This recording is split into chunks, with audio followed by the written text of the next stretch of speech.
I'll be yeah, I'm gonna be out of sight most of the time anyway. It's all you, Bruce. Okay. All right. Well, welcome everyone. This is the Conservation Commission of August 12th. I am Bruce Stedman. I'm the vice chair of the commission, taking over for the chair this evening. Um, let's see.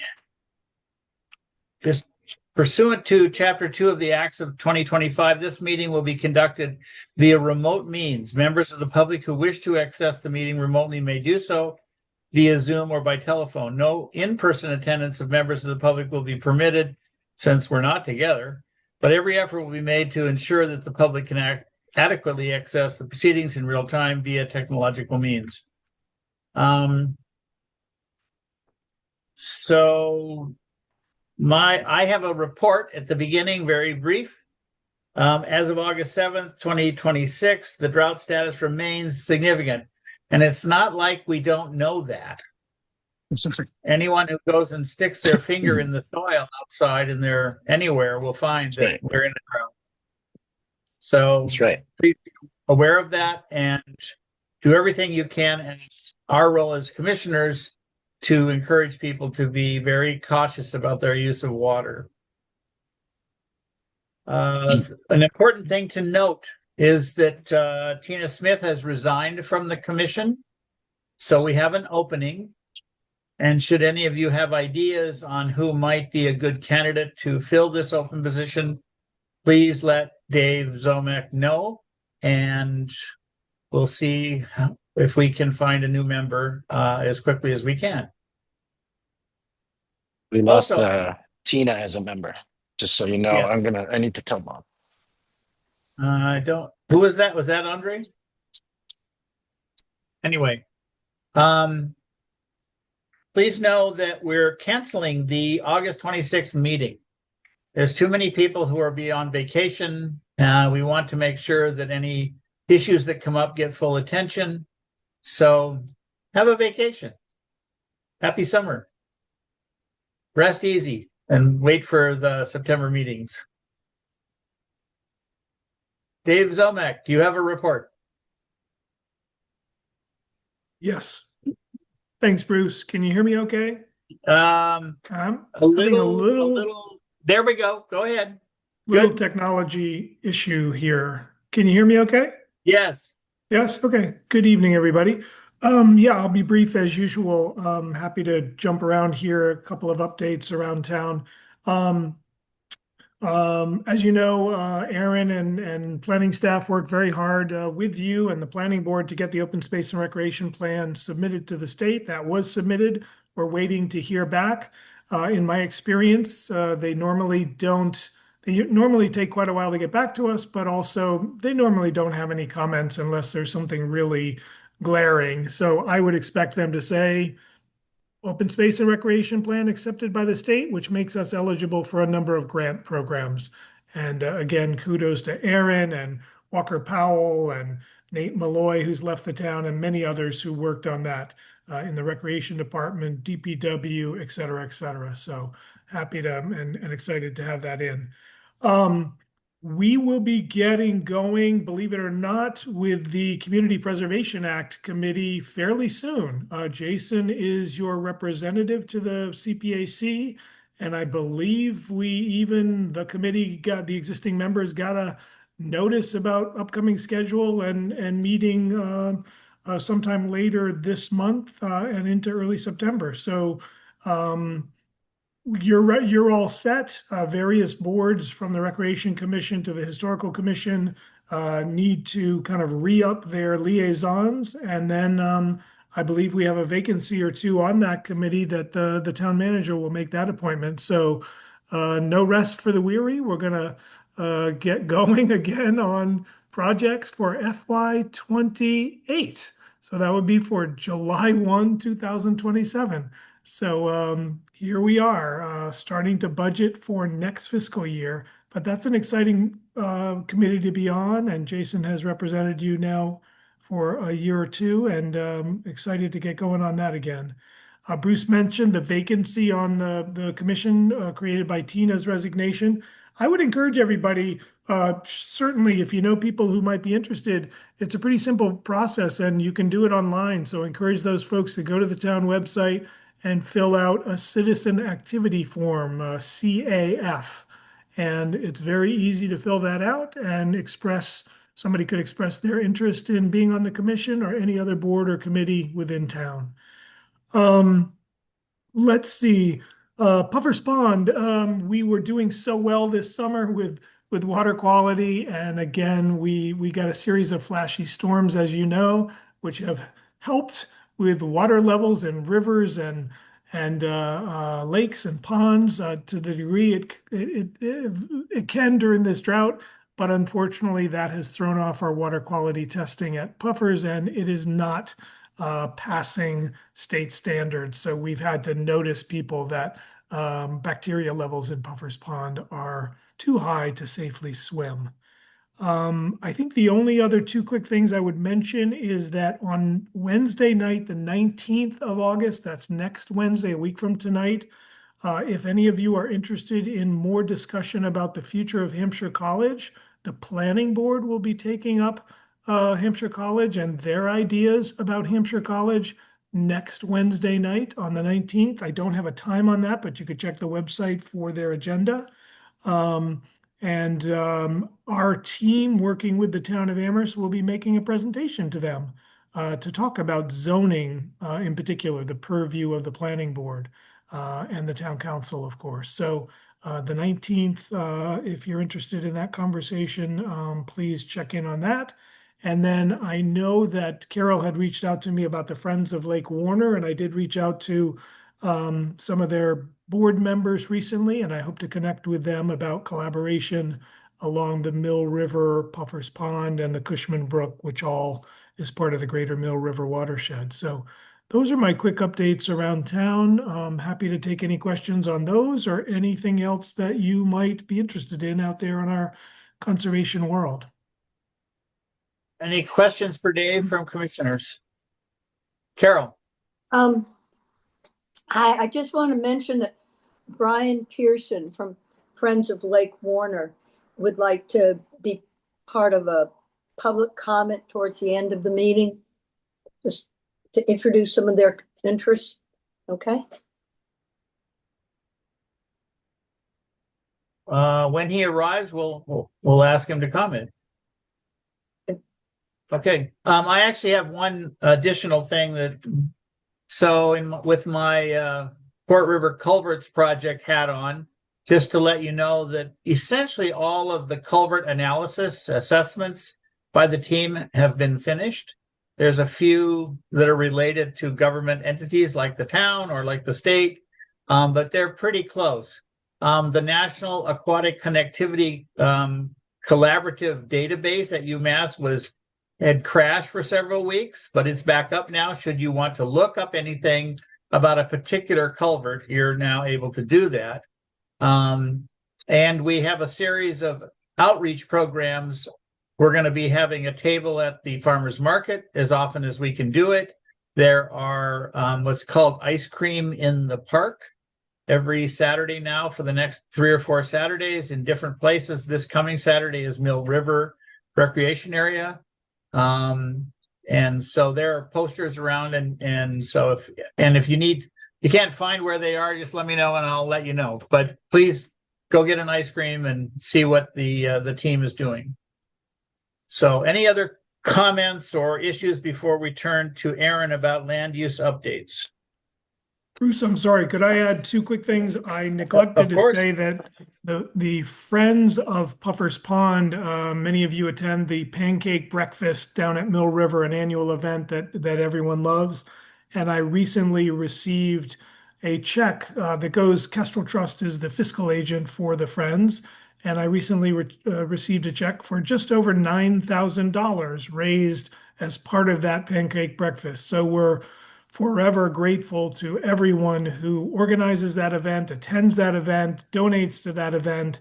That money goes into a special dedicated account that can and is only used on Puffer's Pond. So it goes as far as we can make it go, but it pays for upkeep of Puffer's Pond, staffing, porta potties, and the list goes on. $9,000 is a wonderful sum. It won't cover all of those things, but we try to fill in the gaps where we can. There is no dedicated funding for Puffer's Pond. I've said that to you all before. I wish there were, but we have no budget for Puffer's Pond. We are able to piece things together throughout the year with our conservation accounts. The other thing I was going to mention, Bruce, since we're not meeting later this month, the Source to Sea cleanup. I don't have that date on my. September 19th. Okay. Groff Park. It's a great event. If you haven't been, by all means, sign up and come. And This year it's going to be more of a party. There's going to be music and food and dancing and frivolities. So, in addition to cleaning up. Yeah, it's going to be a band. Right. Wonderful. Okay. Aaron, are there any land use updates? No, we don't have any No. updates tonight. Okay. Well, let's move on to the hearings. Actually, let's see, 7:15 and 7:13 now. Let's just see if there's any other small thing that anyone wanted to mention when we have a couple minutes. Can I mention something, Bruce? Please. Get it out of the way now. Always. So just to let everybody know, the town just has sort of unveiled a new agenda system. It's the Agenda Center. And so agendas are looking a little bit different now than they have in the past. There's an agenda center so if you just do Town of Amherst, Mass Agenda Center, it takes you directly there. And then there's a list of boards and committees and their associated agendas for you to find. You can also go on and it's like subscribe to receive a notification when agendas are posted for a specific board or committee, which before it was like you had to have all or nothing in terms of community, the community calendar. So now you can be a little more selective about what you want to receive notifications about. And we're no longer posting our agenda on our website. On the Conservation Commission page website. All of the agendas are going through the Agenda Center. This is deliberate because it's going to be tied to our minutes, posting our minutes as well. And we're trying to update the agendas so that they're more accessible to people with all kinds of access issues. So I just wanted to make sure everybody's aware of that because agendas look a little different. And if I send an agenda to you, like in Word, some of the links might not work yet because they're going to be working once they're uploaded to the Agenda Center. So if you're still, if you're looking to get an agenda, you can always follow the link I'll put a link in our meeting packets when I send out the emails. And also, you can just do a Google search for Agenda Center and get on to see what the agenda looks like if you want to. So I just wanted to make sure everybody was aware of that because it's a little bit of a change. And I have one last thing before we start the hearings or the single hearing. Please know that our staff, Aaron, is going to actually take a vacation. Amazing as that seems to all of us. So what is the dates where we're absolutely not going to send any requests to you? Because you're going to actually be on vacation. Next week. Okay. Yeah. So just congratulations. This is good. All right. Let's move to the hearings. It is 7:16. The general procedure for fairness to all applicants is that each hearing has 20 dedicated minutes on the agenda. The hearing structure is that 5 minutes of presentation by the applicant or representative, 5 minutes for staff comment, 5 minutes for public comment, or 2 minutes per person, whichever is larger, 5 minutes for the conservation commissioners. And I urge all of us to be concise in our comments or our questions. And let's try hard to meet our self-imposed time limit for the meetings. The project question and answer period is at the chair's discretion. and we'll see how that goes. The commission requires all submitted and revised materials to be submitted by Wednesday, the week before this meeting, so that our staff has a chance to read it, understand it, and bring it to the attention of the commission. The presenters, please clearly state your name, the address of the project, and who you represent, as well as if you have preferred pronouns. For all members of the public, please clearly state your name, the address. Please note if you have a preferred pronoun. And we basically follow Robert's Rules of Order, but let's also be kind to each other about how we go forward. So let's go to hearing number 1. This public hearing is now called to order.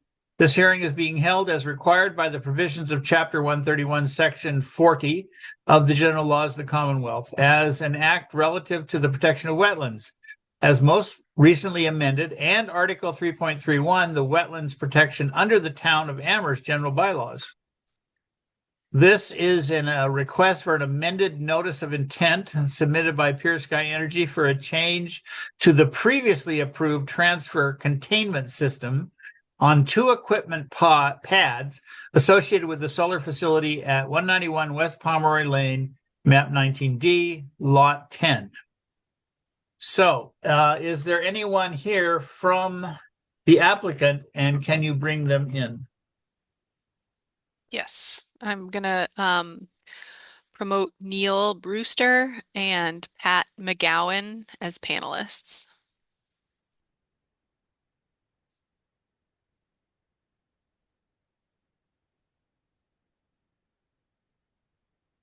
Let's see. Good evening, everyone. Let's see. Can we see them? Hang on We one don't see their picture. second. Hang on. There we go. Thank you. Okay. Mr. McGowan, Mr. Brewster, welcome. Thank you. Good evening. So which of you is presenting tonight? I will be. Mr. Brewster, please you have 5 minutes to tell us why you're here. All right. So, as many of you are aware, we've been building over there at the Fort River. The previous golf course is now the solar field for a number of years now. We are at the point right now where we had a small change in our containment system for our transformers. There was a change previously. It was a concrete encased metal tub, basically that had a plug that if it sensed hydrocarbons, it sealed itself and basically collected anything that was leaking in once the sense of hydrocarbons were there.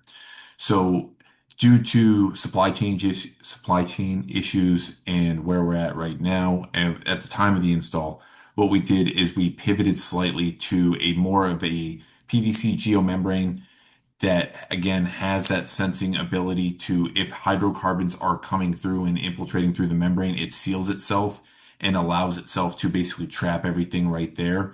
It is a mat that basically runs down from the transformer. It's fully sealed around the transformer pad, which is raised, and it kind of goes almost down into a C channel over around it. I'm talking with my hand, so I do apologize for that matter, if anyone, for that. But basically, it travels over to that and it traps everything right there so that nothing, if the transformer does leak in that, if that happens in that event, it traps everything that would leak out of that into a contained environment right there, where it will not go back into the ground soil or waters. So I know we met with Bruce and Aaron the other day. One of the questions that kind of came up is the lifespan of this equipment, and basically what's the difference between the geomembrane and the PVC, and also the concrete. So the difference right there again was availability at the time due to supply chain issues. But then looking at this is a geomembrane that will be inspected every 5 years. You basically have to dig down, inspect it. That's what the maintenance program for this piece of equipment calls for. And then also what it does is it has a 25-year lifespan. So it matches the lifespan of what the system is going to be installed for, because I believe there's about a 25-year land lease with Pure Sky for this area. If that time passes and that time's extended, what will happen is after 25 years, it will be exhumed. A new one will be installed right there to match the next land period. So this happens, as Bruce mentioned, in two different locations, because there's two different transformers. There's one for the east field, and then there's one down for the west field as well. But Mr. McGowan, do you have any other parts to add to this? I do not. No, Neil Okay. Neil summed it up pretty well. I'm newer to the project, and I'm taking the place of Lawrence, who I know has been pretty heavily involved throughout the life of it. So I'm here as representation, but no, Neil summed it up pretty well. And are you going to take Mr. Cook's place going forward? I will be your main point of contact for Pure Sky going forward. Okay. Correct. All right. Yep. Aaron, I trust that all of us had a chance to look at the photographs. There were a fair number of them, but is it straightforward and easy to show one or two pictures on the screen of what he just described? Yes, just give me a moment to open that, Bruce, because I've got to Sure. get to the files in my No problem. I just want to give all of us a chance to have a visual picture of what he just described. Yes.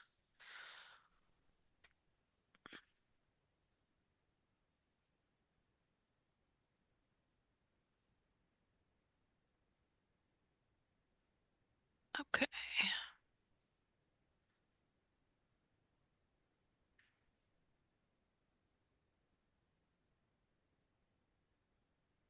So this is the geomembrane, kind of what it looks like in the setup, and then Right. I can show you one other picture, which is, What it looks like underneath. yeah, bear with me just a second.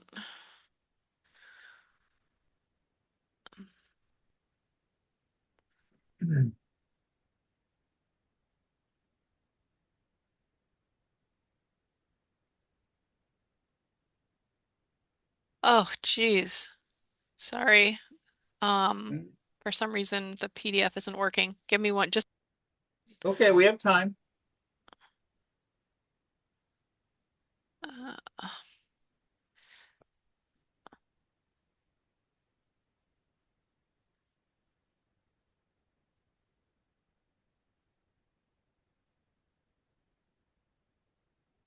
I'm not gonna be able to put my finger on it super Okay. fast, Bruce. right. I'm working to get it behind the scenes, so if you Okay, wanna, let's move on then to your comments sure. in your report. Yes. So I had a couple questions. The first was, and I'll just run through the questions. I mean, I don't know if you want to go through these one by one, but I didn't hear anything from DEP or Natural Heritage about this application, and so I wanted to just verify. I didn't see in the application mailings that they were notified as well of the application. So I just wanted to verify whether they were copied on the application as they are required to be.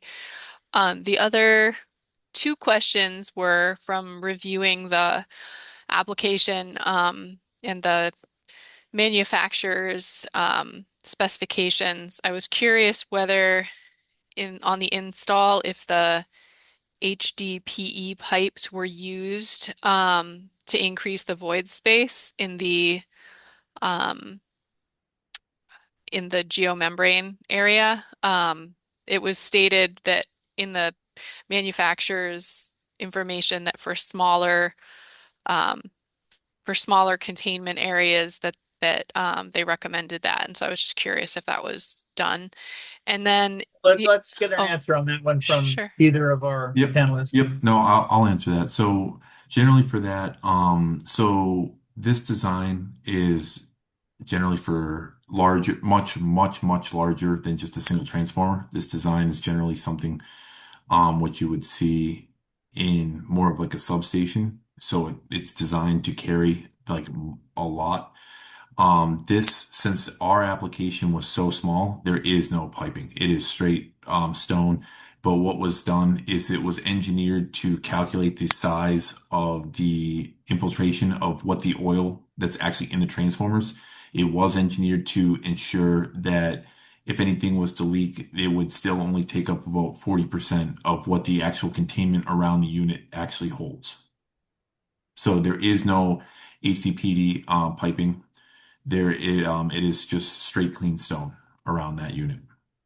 Okay. Um, And your And- other comment had to do with the BCI system and the manufacturer. Mhm. yeah, so the PE, the letter from the PE, Professional It- engineer, correct?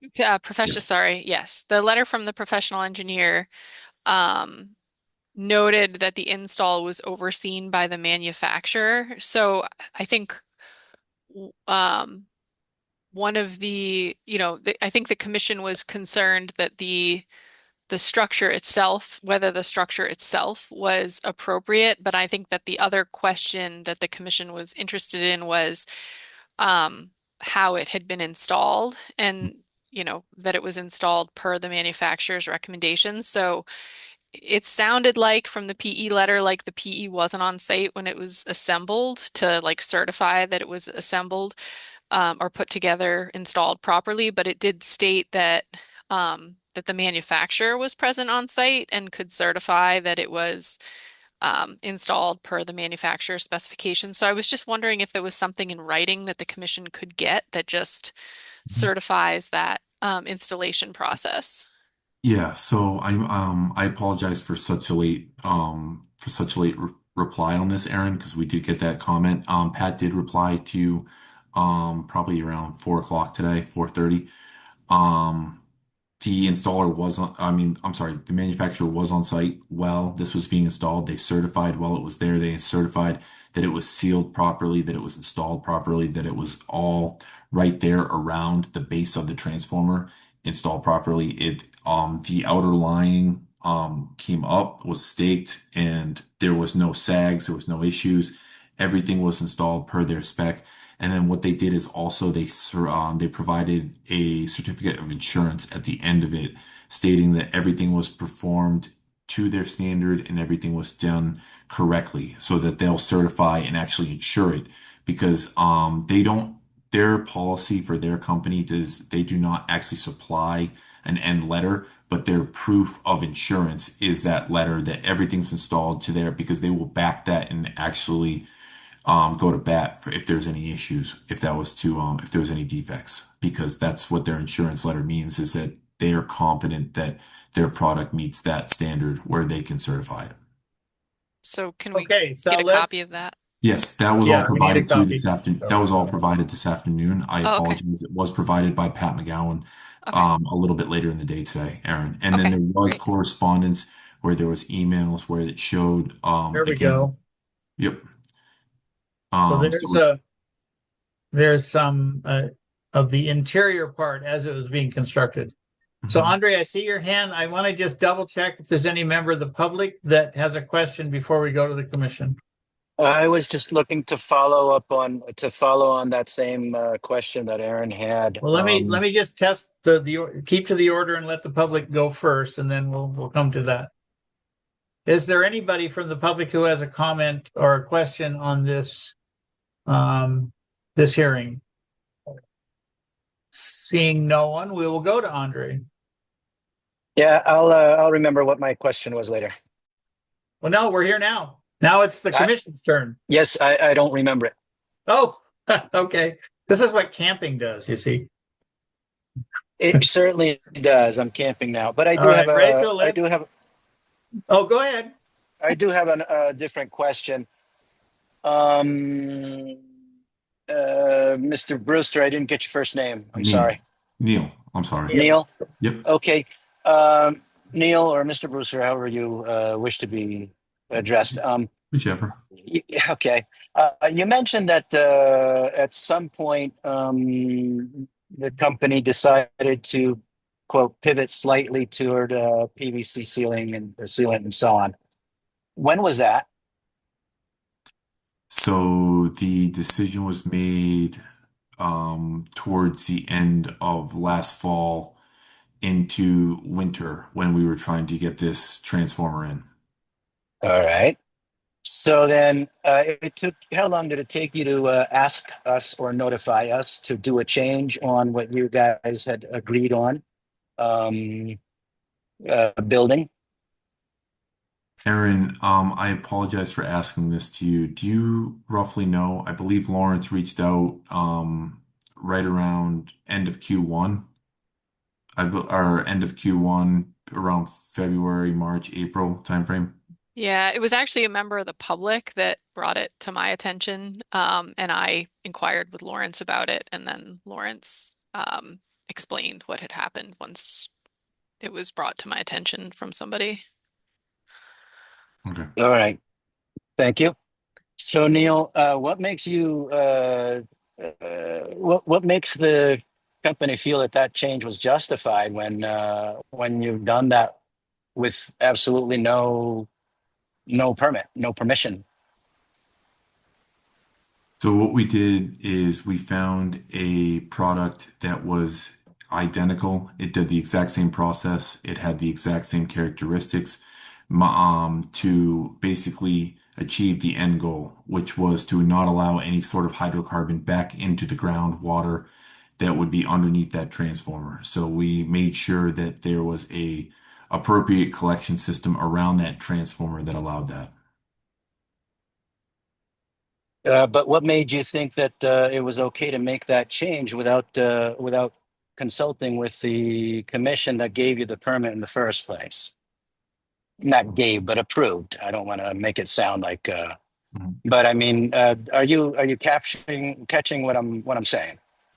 I understand what you're saying. Yes. So, like I Because said, let me just give it a little more perspective. I mean, you said that sometime last fall or toward the end of the fall, you realized that you wanted to make something different from what was approved, which you had applied for a permit for and received based on what you had done and given certain conditions on which you can you can continue the building, right, or build it. And then sometime 4 months, 3, 4, maybe 2 months later, a member of the public brought that to the attention of the town, and that's how we were notified.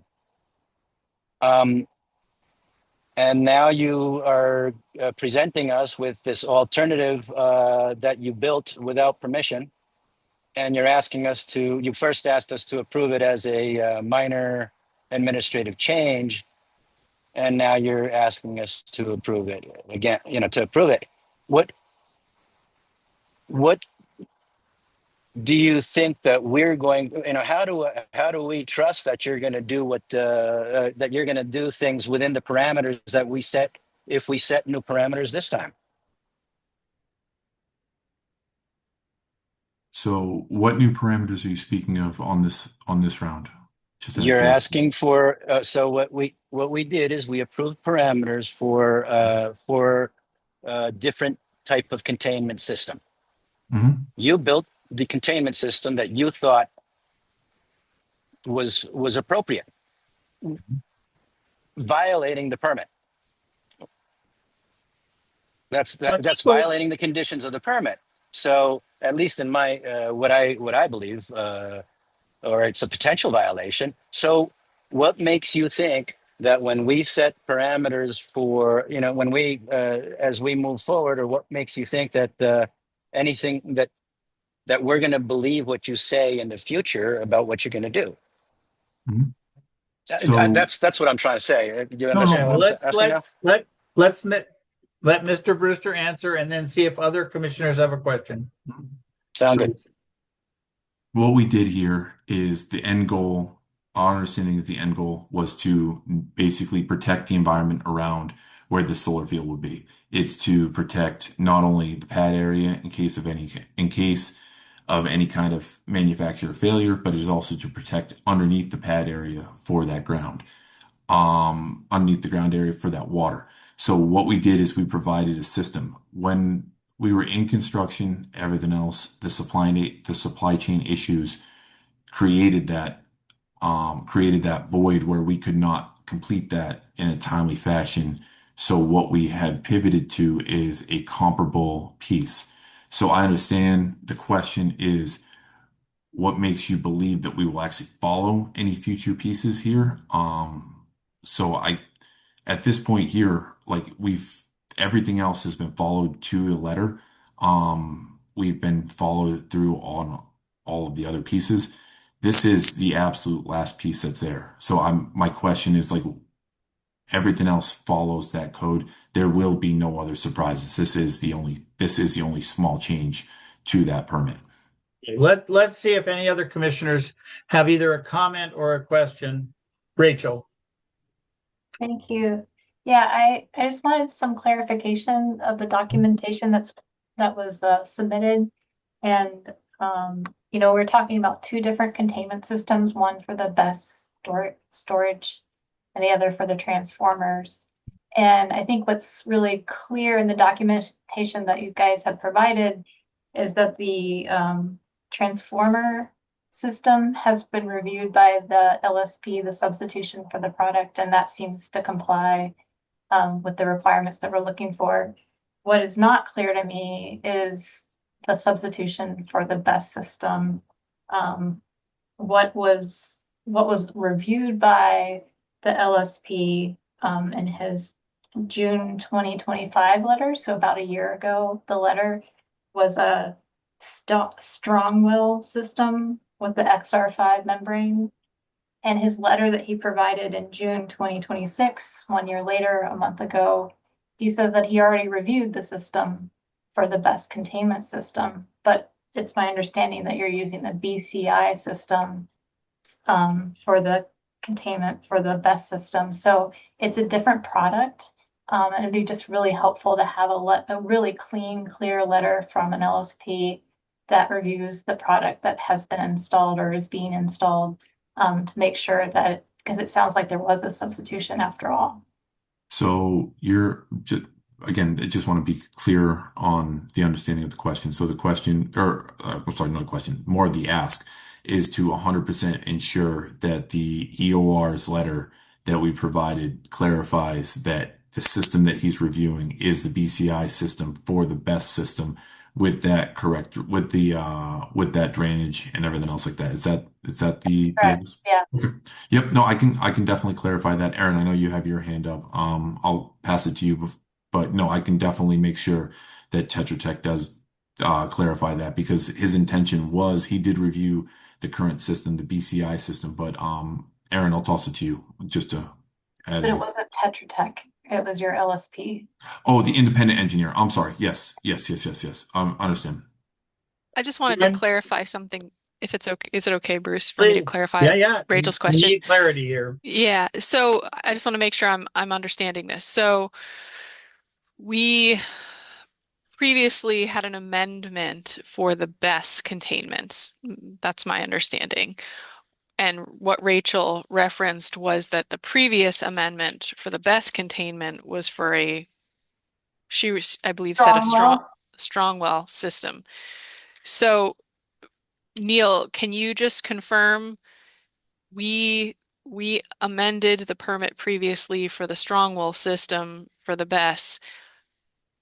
Am I understanding correctly that was changed to the BCI system as well? Yes, the BCI system is there for the BESS. I'd have to go back and look at Lawrence's notes. I'm not 100% sure where he clarified that, but the BCI system was what has been installed for before we got the batteries out there. Okay, so I would just to clarify this all around, because that was a piece that, and I reviewed the information pretty closely. I saw the reference to the BESS, but I didn't catch that issue that Rachel just caught. So thank you, Rachel, for catching that. So what I would recommend doing, Neil, is if you could clarify that in writing to us Yep. to make that clear. And then I don't know that you've notified DEP and or Heritage about this change, but I would, prior to our next meeting, make sure that the information that Lawrence provided previously, as well as the clarification on the question that Rachel just asked, if you could provide that information to us in writing, make sure that information is sent to Heritage and also to DEP. That way we have it prior to the next meeting, just to make sure we have all the pieces. Because what I'd like to prevent happening is, like, it should be on, all of these changes should be on the record. And I don't want to have a situation where something is not completely clear and then down the road there's a question about if there was an actual issue, like a spill, a disaster, something, and we don't know the system that was actually installed. That's a pretty serious problem. So we just have to make it crystal clear which systems were approved and which systems were installed for operation and maintenance purposes for future, if there was ever an issue and things need to be replaced, so we know what those systems are actually protecting. So if we could just get some clarification, that'd be wonderful. Yep. Okay, so do you feel confident that you know what you're going to be providing to Aaron? Yes. It's clear that we're not able to approve this tonight. And so the only thing I would end this conversation by saying is that we're going to be working with you over many years going forward. If there's ever another situation where there's an issue like this, come to us before you decide to change it and you change it. If you have an idea of how to change it, come and talk to us first. That's the way this should work. Understood. Thank you. All right. Any last comments by commissioners before I entertain an amendment, not an amendment, a motion to continue the public hearing? Okay. Do I have a motion to continue the public hearing for amended notice of intent DEP 0890728 to September 9th, 2026 at 7:15 p.m.? So moved. Sorry, who said that first? Sarah? And a second? Second. Andre. Andre. I didn't get Okay. to do this much. Andre, Aye. Jason, Aye. Carol, Aye. Sarah, Aye. Rachel, Aye. and I'm an aye. Thank you, gentlemen. We're going Thank to you. move on to our next conservation land management policy and regulation discussion. Thank you. Thank you Have all. a great night, everyone. All right. So we want to everyone knows that we have been trying to get these regulations completed for some time, and we're not still quite there. But Aaron and I had a conversation about how to get us there. So our proposal is that we take a very quick run through the very, very close, clean document that still has some questions in it, and that we try to consolidate and move towards inclusion, the hunting part. Andre in particular is going to lead us with that piece of it. But Aaron, if you could put the document up, and some of these we can't solve tonight for a variety of reasons. So let's just run through them, get comments quickly so we know what we still have to do, and we'll take the next month to do them, and then see if we can wrap this up on the 9th. But let's look at it without taking a huge amount of time, unless there's a really complicated one. And then we'll take hunting at the end, because it's sort of at the end of the document anyway. Sure. Okay. So wow, what a amazing process it was to go through and see it actually in a clean format. And now you'll need to make it bigger. I can't read the print. I need to see a little bit of a margin for the comments. So this is gonna be a little bit painful to scroll through just to get to Well, So- before you do that. Yeah. Let's go back to the top. Okay. Raise your hand if you read this or some parts of it and have comments to make that you did not put in the document itself. Did anyone do that? Okay. So now scroll through until you get to we're going to assume for now that there's nothing here until we actually get to a place in the document where there's a comment. And there could be little copy editing things. Our goal is to get this to a public hearing in the fall. So let's try to do that. Okay, so I'm going to go through these comment by comment. So the first one was there was a discussion about having conservation areas open, hours of operation being any time of day. And this was one that after the change was made, Dave and I flagged expressing concern. I think we don't necessarily have to discuss this change tonight, but this is a change that staff still is concerned about. Okay, before you go on, Mhm. can you cancel the navigation to make the print even a little bigger? You see that X? No, the X where it says navigation. If you click on that X, Oh, okay. there we go. Now we can see it a little better. Thank you. You're welcome. So the conservation areas have historically been opened on to dusk, and we do allow stargazing and after hours use by permission. I think this just generally opens the door for a situation where there might be activity going on at night that is not good, and there's not going to be anything that police can do about it. So this, again, I don't know if you want to talk about this now or wait until a hearing to discuss this, but it is flagged by staff as being a concerning adjustment. Andre, I'm in agreement with the town okay. that it should be dawn to dusk as number one shows. Thank you. Rachel? Yeah, it may be something that we could bring up in the public discussion.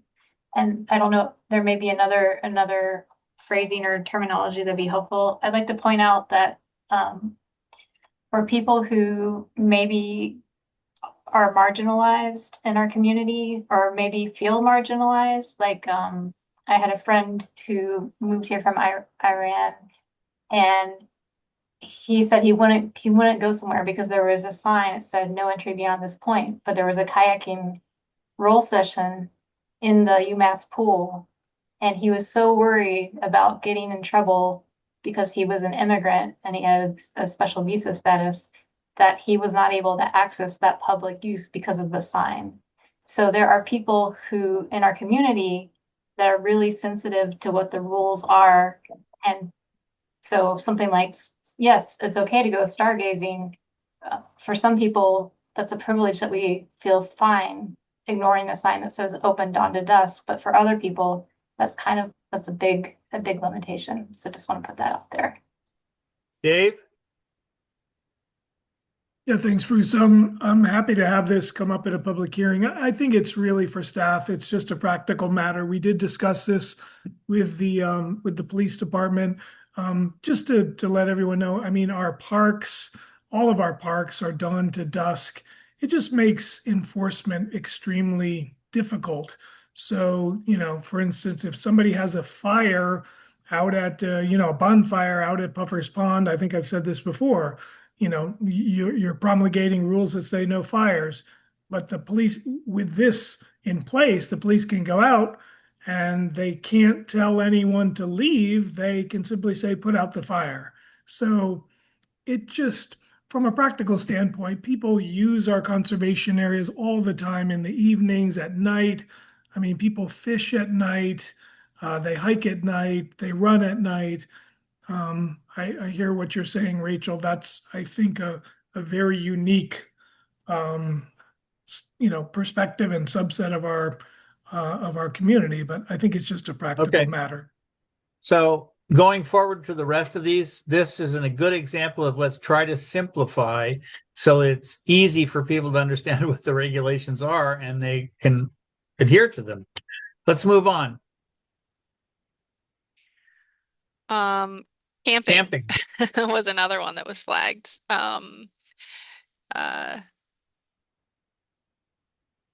So prohibited except by issuance of conservation land use permit. And we don't really, I know we have a conservation land use permit application process, but just for reasons, my concerns are really related to sanitation, that people are going to be out,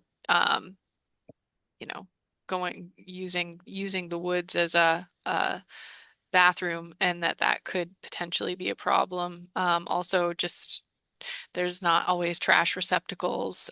People, again, fires, fireworks, all these things, just potential introduction of things that could be challenging. So the staff view is to not change it, is to leave it as camping is not permitted, period. Correct. Okay, Andre and then Sarah. Thanks, Bruce. I'm also in agreement with staff on the prohibition of camping on conservation land. I just don't think that that it should be permitted, whether by permission or not. It's basically opening the door to abuse, and Okay. it's a very difficult thing to manage from the town's perspective, and so we'll probably, if we do allow it, we'll probably see some ugly consequences of it. That's it. Sarah? Thanks. I just have a process question. If we're going through it and having the discussion, are we going to vote on it? I mean, why are we having the discussion if we're not making decisions? Well, we're trying to get it as close as possible to something we can take to hearing. So we're just trying to see if we can resolve any of these before. Right. But should we take a vote so that we Well, I can don't know. try to resolve? If you want to have a vote, we'll do it. Well, I'm just thinking that would be the way to Yeah, resolve I'm it. just That's all. concerned about how many other ones there are in here. So, but Andre, what's your thought on this? Yeah, my thought on it is that these are individual questions that need to be decided in each one individually. So, why don't we go through them and see, and we can vote on them perhaps the next week. But I don't know that we have time to review every single. Okay. I don't know how many there are, but I think that the idea is that we resolve these. Okay. That's it. Thank you. Would anyone object to leaving it as it is? That you want to keep the exception that's listed here? Does anyone want to keep it? I don't understand the question. What do you mean keep it? Okay, I'll rephrase. I'm just trying to get a sense of whether anyone would like to change number 11, that now says camping is not permitted. Does anyone want to change it to what is said there, prohibited except by issuance of a conservation land use permit? Oh, no, I don't. Well, raise your hand if you want to allow for permits. That's the question. No one says they want permits. Aaron, there's the answer for that one. Okay. Can we go Let's move back on. to the prior one and do that also? It Okay, takes 2 sure. seconds. Just a second. Let's go back. Then we don't have to talk about them ever Yeah. again. So this one is, does anyone want dawn to dusk as the rule? Raise your hand. Hold on. So 2 of you want a restriction that activities can only happen dawn to dusk. I see 3 hands. Um, I see Sarah, Andre. Andre, and Carol. And Sarah. Andre. That's who's saying they want dawn to dusk. Mhm. Anyone who would like anytime. They can use the conservation lands anytime. And the rest of us are abstaining, I guess. So I think it means that we're keeping it the way it is. Rachel? I just wanted a little bit different language, but I don't know what that is, so. All right. Well, if you have an idea between now and the 9th of September, we'll come back to it. Let's move on. Excellent. Yeah. And one other sort of caveat that I want to add is Dave gave me some written markups as well, which I haven't had a chance to integrate in here. So as I review those, Okay. there may be additional comments added in here, but I just want to. Okay, so a lot of these are just placeholders where once we determine the hunting regulations, we need to come back to it. So some of those comments are just, again, So that- placeholders. Don't go so fast. Sorry. Go back to, sorry. There's nothing there that we need to talk Okay, about I right just now, want Bruce. to make It's- sure we're clear. Yeah, E it's and F are in that category, yes, yeah. Okay. They're all hunting, hunting related. revisit for hunting, Let's carry placeholder for on. hunting. Yep.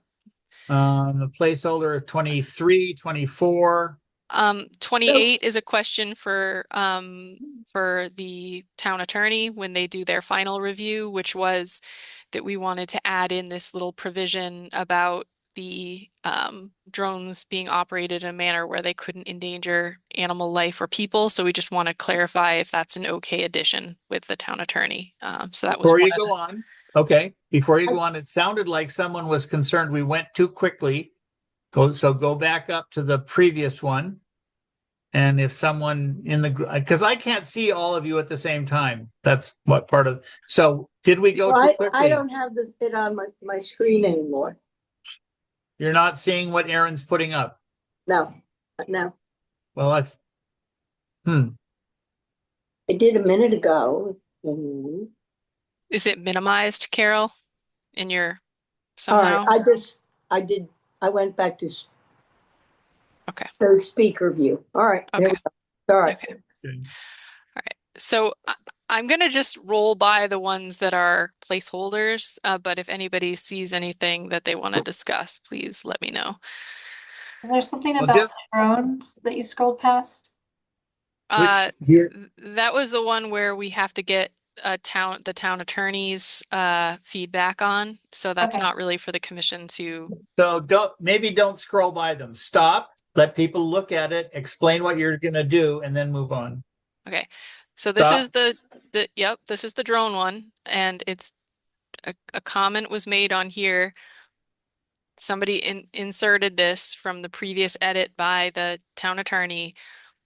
Just this in red, and may not be operated in a manner that would endanger animal life and or people. So I just Irene- wanted to flag that as an addition for the town attorney to verify is okay to include. Okay, Andre, Yeah, no, I was going to comment on that one because I remembered it, but let's keep going. It's not necessary. next.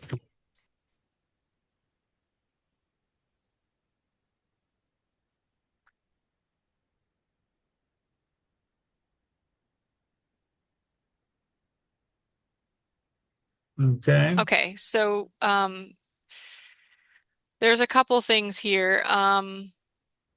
The ranking form, we had discussed updating that, and I know that there was somebody who was making some edits to the ranking form. and I know the answer to that. Okay.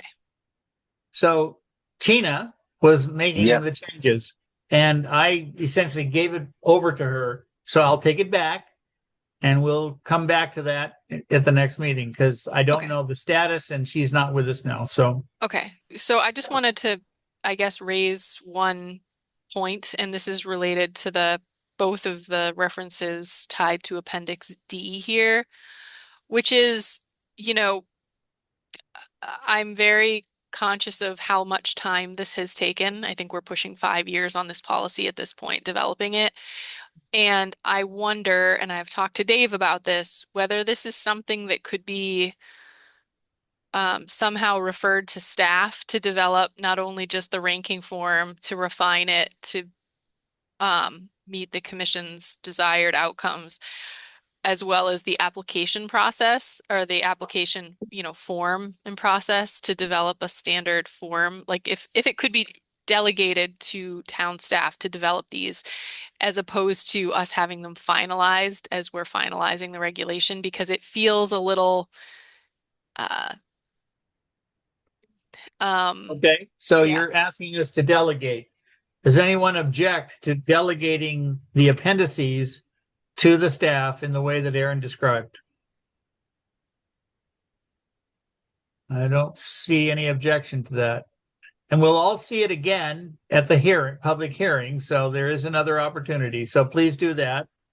Right. And I guess just to clarify my comment once more, Bruce, I didn't necessarily mean that we would have these forms finalized and developed for the public hearing. I guess what I was suggesting was that we indicate that there will be a ranking form and there will be an application form once we formalize, once these regulations and policies are approved and we formalize the process, that these forms and ranking things would be developed. And at that point, the commission could review and approve those. Okay. I just don't necessarily want them to be tied to the policy, if that makes sense. Any objection to that refinement? Seeing none, let's move on. Okay. So there, let me just see, cost of producing. Okay. So there's two comments in this document which are related to the production of signs. One of the comments states that the license holder is responsible for producing, essentially creating the educational signage and fabricating it, and that it would be installed by the town. The other comment, which again is on page 11, or I'm sorry, F11, page 17, is that the director of the conservation department would be responsible for developing and installing the signs. So there's this conflicting thing here. I did talk to Dave. I talked to Dave about it, and Dave's recommendation was that the town develop the signage to be consistent with our branding of all of our other signage, and that the license holder pay for the production of the sign. So that would be a way to resolve this comment in both places. Any objection to that as the approach? Hearing none, let's move on. Okay.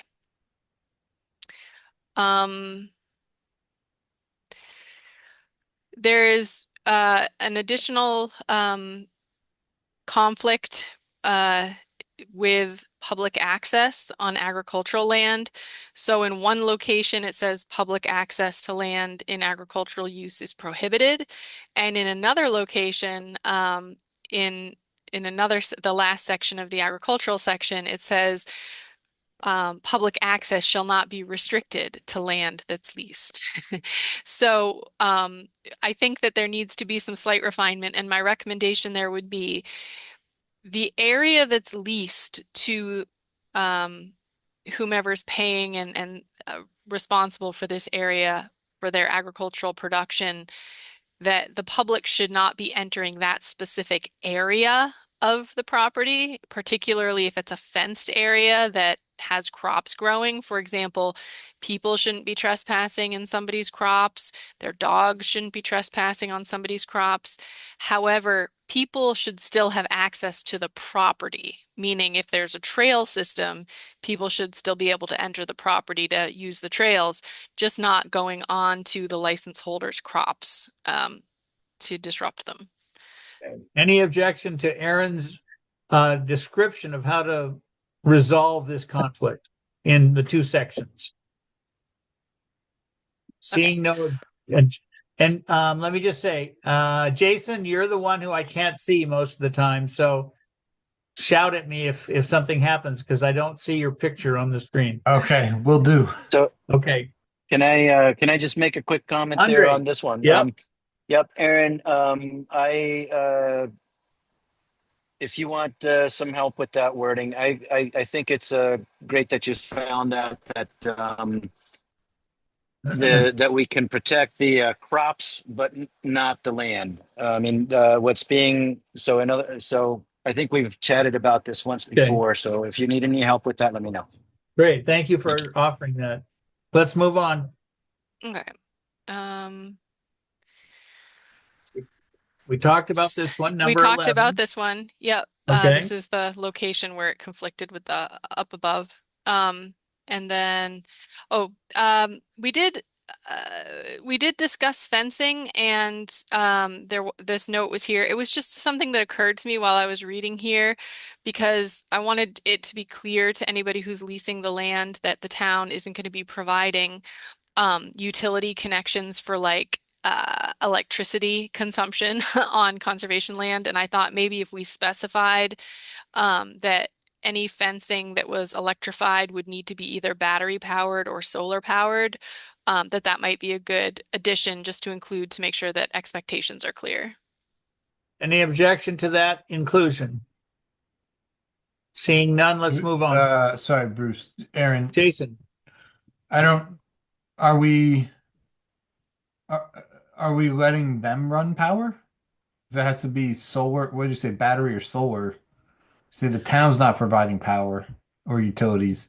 Are we allowing them to provide their own power and utilities? No, it would be like there's like these small animal fences that have their own built-in solar panels. Mm-hmm. So we should Um, say that not only is the town not providing power or utilities, but that the lessee cannot provide their own either. no, we're saying they can. They can provide a battery powered. No, Yeah. they can't run electric. They can't put in like they can't pay $20,000 to have, the power company come out and put a new pole up and run electric out to there so that they have So, electric. so currently, if you don't Andre, mind go me ahead. interrupting, so currently, I think the options are to either have a battery or a solar. Typically, it's a little a small solar panel with a battery, and it just keeps topping it off. As opposed to, let's say, running a generator all day, or running a generator a certain amount of the time, or bringing electricity in from some outside source. So that's kind of the four options. And I think, Aaron, that's a good idea to spell out the options that they're permitted to do. I wouldn't want to be seeing a generator out there on conservation land that has to be topped off with fuel, et cetera, and making the noise. So anyway, Okay. that's my 2 cents. Any other suggestions to Erin about it? She can work on the language, but it's clear that it's battery or solar only. Any other thoughts before we move on? So I'm pushing us ahead to try to get to the end of this as much as we can today. So I think bear we with- will. I think we can. And I Bear think with we my will. aggressive approach here. We're close. Okay.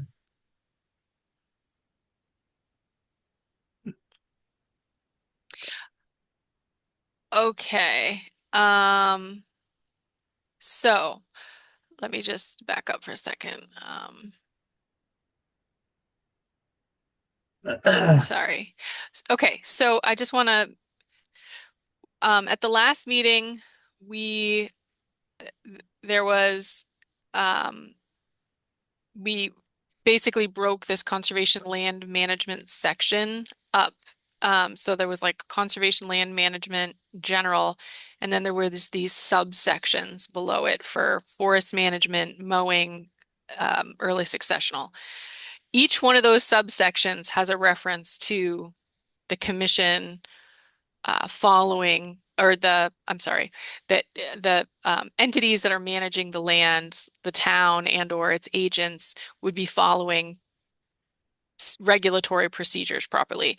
And it was every subsection, it was like redundantly stated. And so I sort of consolidated and created this initial just introduction that kind of stated,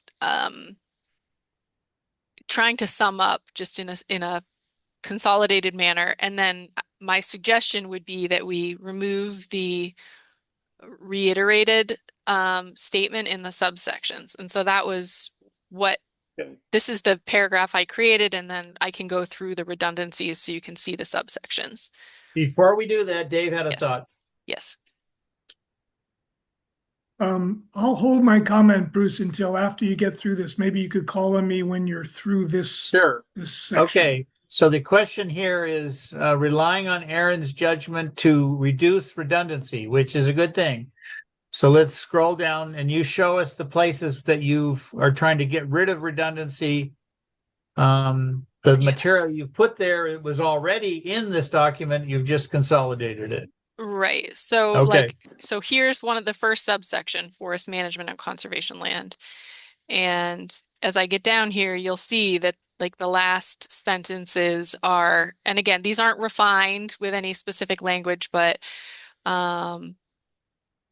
must comply with MGL Chapter 131, Section 40, Commonwealth Wetland Protection Act, Amherst bylaws, right? So there it's stated one time. Then in the early successional habitat policy, it's stated management of any public, privately owned town of land in the town of Amherst, subject to the statutes, cetera. regulations, Mass Wetlands Protection Act, Endangered Species Act, bylaw, state and federal laws. So it's stated again.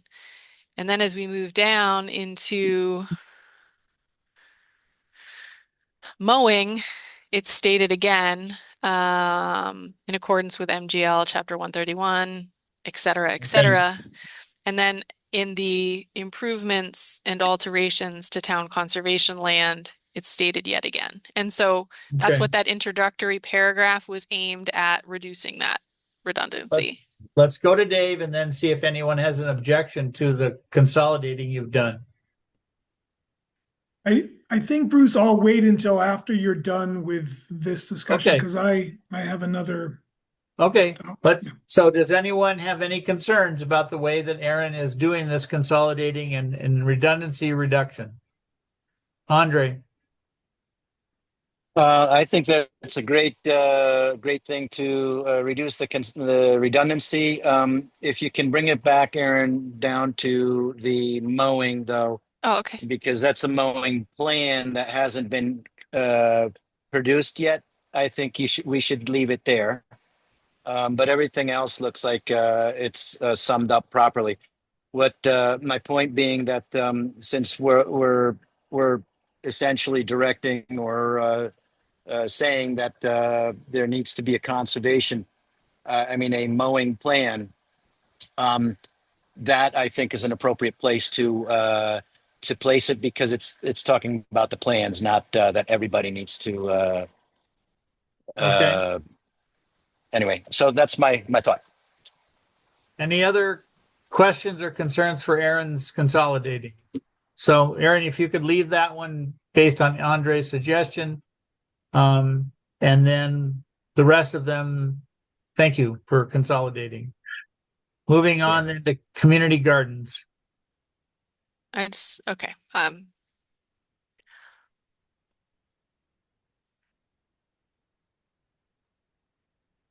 Bruce, can I jump in here? Is this the place? Okay. I'm sorry, there was one question I had for the commission. If you could scroll back up, Aaron. I was not at the meeting under D, improvements to and alterations. I did not get to comment on this, but I was a little concerned with how broad no improvements to or alterations of town conservation land, including without limitation, construction of upgrades to and removal of structures shall be made. I don't know what that means exactly. I mean, does that mean that seems very broad. So when, I don't know, a bog bridge needs new boards, is that something that the staff need to come to the commission with? When we put in a kiosk, when we install a sign using an auger, I mean, no improvements to or alterations of is a very broad statement. So I'll Can just you- put it out there. Okay, fair enough. Can you offer us at the September 9th meeting a revised version of this one, since you didn't get a chance to look at it and your point is well taken? Sure, great. Okay. And also, Sarah, I don't. oh, sorry, Before- before you, I Yeah. don't want to interrupt your flow, but I did note that Beth Wilson, our environmental scientist for the town, is in the audience, and I believe she's on the agenda later. And it's true. is there any way we could? Again, I apologize for interrupting the flow here, but it's just hard to keep staff on late into the meeting when I Okay. believe there's a very straightforward thing that she is waiting for. I could be wrong on that. Aaron could tell you more. Again, apologies for interrupting your flow. Well, fair enough Aaron, let's see. First, Can I just make a Sarah, comment? This is make your really quick. comment. Because this is that question for Dave. What if it, does it help if it says material? Okay. Or We would have to material, it define could it. even say material and significant. It might not help, but I'm just suggesting it. But Okay. I'm not sure it does help, Sarah, but let Aaron Okay. and I give that a look Okay. between now Yeah, and the now. next meeting. Can To- I just to- let me throw something in there? Hey, Dave, I think the big thing is to make sure to just define what we mean by material or what we mean by alterations that should be that can be done without any consultation with the commissioners. Okay, right. So what we're going to do first, Aaron, what is your estimate of how many more of these there are? And should we take a break, let Beth come in or not? I think we're almost done with this. Okay, let's I think finish we're this nearing then. the Yeah. completion And of then this. we'll move to the people, because there is other people here too from the public. Okay. So Okay, let's wrap this up. sure. So it's probably just going to be as fast as I can scroll. So this little planting section, I was hoping to just add, like, see how it goes, community garden policy, rules and policies A through G. I was hoping to just put just right after G, just put an extra, GH down there and include the rule about planting, so that we don't have That feels like copy editing. Let's Okay. just keep going. Okay. So this one is specific to hunting regulations because this beaver Okay. section has implications about hunting. So that means come back to that when we have adjusted the hunting policy. Again, another note to return when we've adjusted the hunting policy. I feel like that might be it. But let me just continue scrolling through just to make sure, but I'm pretty sure. While you're doing that, if you don't mind, Bruce, can I make a comment? Please. So remember that trapping is not hunting, and it's treated differently. So trapping seasons versus hunting seasons, Yeah, we have I to- guess. and Spell trapping that out licenses somehow. versus hunting licenses. We can Okay. talk about that another time. Okay. Yeah, and I kind of I had some sense of that as I was going through this, but I guess I would just like some clarification so that we can wordsmith to clarify that for Okay. people Let's reading talk offline on that. Yeah, Perfect. All right. I'd So be happy to help. So there is one other comment that I'd like to make, which is, and I'd like to just get the commission's read on. There's definitions in here that are not found in the document. It seems like the definitions were created kind of separate from the document. I went through here and there was a number of definitions that are not even referenced in the document as a whole. And so I'd like to take those out, but I wanted to double check, unless the commission wants to leave them in and review this and leave them in for the sake of education. But just a any thought. objection to removing them? Seeing no objection, remove them. Okay. Okay, so our challenge now is that there is still several hunting things to work on. My proposal is that we're doing pretty well on time.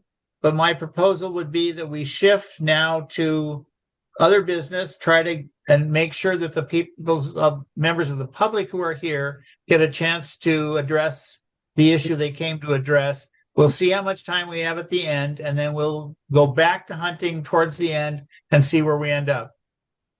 Anybody concerned about that as a process? Okay, that's what we're going to do. So if we now shift to, let's see, let's do the request for certificates of compliance, because I believe that is there are several there that Beth is here to talk about. Is that fair, Yes. Aaron? Yes. Okay. I pulled Beth in to Okay. join. Hi, Beth. Okay. I can see her name, but not oh, there you are. Okay. All right. So the first one is actually, Aaron, would you lead this? Because you've got them sort of lined up and Sure. DPW completed these two projects and submitted requests for certificates of compliance. At the last meeting, there was a couple questions pertaining to some of the erosion control blankets. Those were removed. And I believe the erosion controls that were still installed have since been removed.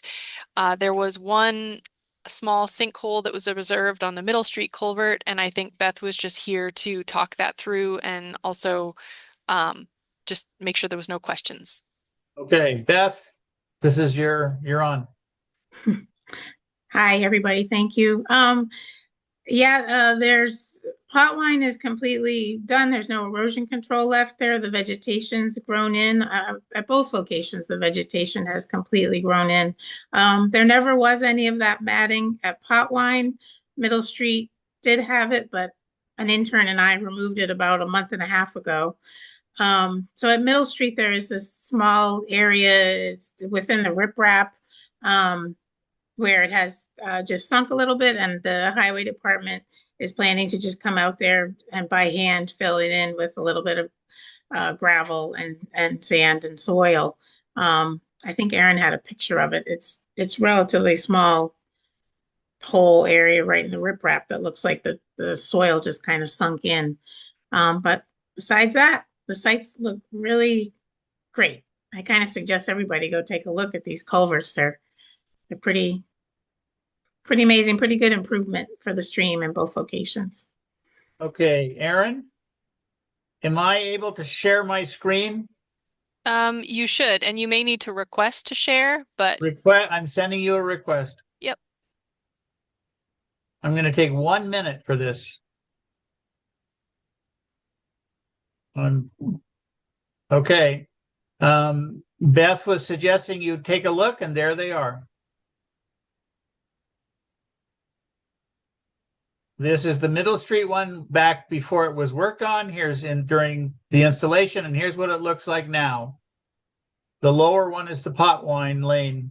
And I went to both of these, and there were amphibians and fish and stuff, insects going back and forth underneath. So let's get out of this. Okay, any questions from commissioners about these two requests? just for scale, this is the sinkhole right here. Right. Okay. I think those two culverts look beautiful. It's a huge change for wildlife. Okay, so hearing no other questions, Beth, do you have anything else we need to know before we have the motion? Okay. No, we've got some more culvert stuff going on, but okay. Do we have a motion to move to approve a complete compliance of certificate of compliance? It says compliance of compliance for DEP 0890737, which is Middle Street. Do I have a motion? Bruce, I think Rachel has Yeah, a hand. yeah. I'm sorry, I didn't see that. Rachel? Thanks, Bruce. Yeah, this is just a general comment, and it's because we have a number of projects coming asking for certificate of compliance. And that would be to have as-built plans that are stamped by an engineer for record and for documentation, as a condition of compliance with our conditions. What do you mean by as-built? It's an engineered plan that has the extent of the structures, their inverts, that information for record, and it helps in the future, if any new work happens, to know where utilities are and where things, how they were installed. So Rachel, kind of like a certification of this is what was built. Yeah, and it's Thanks. a Thank you. standard boilerplate requirement from the state for all notice of intents. Yeah, I think, Aaron, I submitted to you. We got a statement from Fuss and O'Neill for both of those, because that also had to be submitted to the MVP program.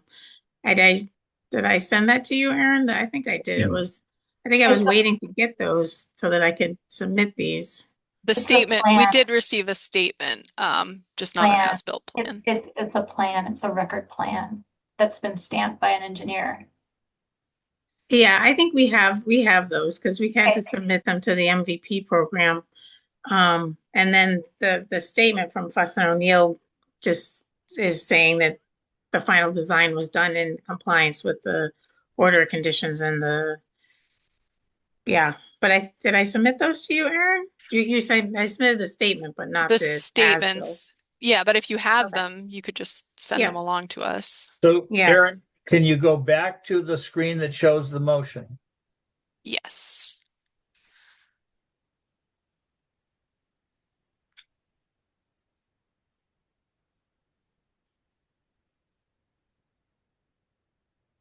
Now, Aaron, given what Rachel said, how do we modify the motion to enable us to vote on it and still get the stamped plan that she's asking for? Um, Because I I- mean, I mean, you could say under the condition that the as-built plan is provided prior to issuance. I mean, that's Okay. an Can you- option. Can you All right. type that in? And Rachel, is that sufficient? I mean, as long as you have it, it's just a nightmare, 10 years from now if it's not on record. Or I've had so many projects where we don't get an as-built and we're coming in and it's a mess and it's almost impossible to know what happened. So Okay, let's Okay. see if Yeah, we have those. I'm sorry, Andre and then Dave. Yeah, how about a motion? How about move to approve the complete compliance of the complete certificate of compliance for DEP number 089-0737, comma, with upon issuance of an as-built. Okay, let's. I make that Okay, motion so- right now. Okay, so that's something essentially like that is there now, Dave. I was just gonna say it's fine to put it in the motion, but we're also talking about Beth Wilson, who is a colleague of mine and Aaron's at the town. I have complete confidence that Beth Wilson and DPW Okay. will get us the as-built. I'm trying to Well, honor yeah. Rachel's concern here, so. I think it's a standard of care concern. I'm sure the town will definitely do it. It's other people who may Okay. not. Yeah, we got to be the same for everybody, right? Well, there is that. So is there a motion? Do I have a motion to move to approve a complete certificate of compliance for DEP 089-0737 under the condition that the as-built plan be provided to the commission prior to issuance? So moved. Yeah, there you go. So that was Second. Sarah with the motion and Andre with the second. Rachel? Not Beth. Andre, Aye. Sarah, Aye. Jason, Aye. Carol, Aye. and I'm an aye. Do I have a motion to approve a complete certificate of compliance for DEP 089-0736 under the condition that the as-built plan be provided to the commission prior to issuance? So moved. Sarah with the motion. Second. Do I have a second? Jason with the second. Carol, Aye. Jason, Aye. Sarah, Aye. Andre, Aye. Rachel, Aye. And I'm an aye. Thank you, Beth, for Thank attending you. and sticking with us for so long. All right, is there anyone here to discuss the track and field project? Oh, Is there anything that we should know about it from you? I've been out several times. The site's very stable. I would say over 90% stable at this point. I've granted them permission to remove erosion controls, and I think we're at a good place to issue the certificate of compliance. Okay. Any questions by commissioners? Rachel? Yeah, when we reviewed the project, the applicants used an averaging of the test pit locations to determine the depth of the structure. And they talked about going back and verifying during construction where groundwater was and confirming if their system was designed appropriately. This would be another case for an as-built, definitely, to show where the subsurface systems are, their piping, all that. But also would like to know some confirmation that the system is designed. I'm sure it is, but some confirmation that the system design was appropriate for the subsurface conditions they found.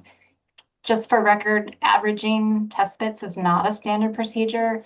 The only time that would be appropriate is if the soils were uniform throughout the site. But this property had ledge at varied differences, depth of refusal.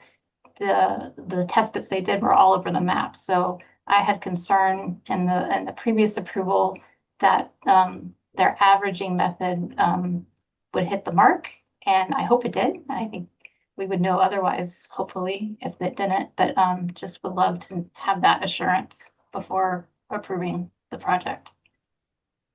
Yeah, I'm completely fine with that. I can follow up with our capital projects manager to try to get a hold of that before you guys issue, if that's how You want to table this till the next meeting, Rachel? Yeah. Okay. So anyone concerned about tabling for a month?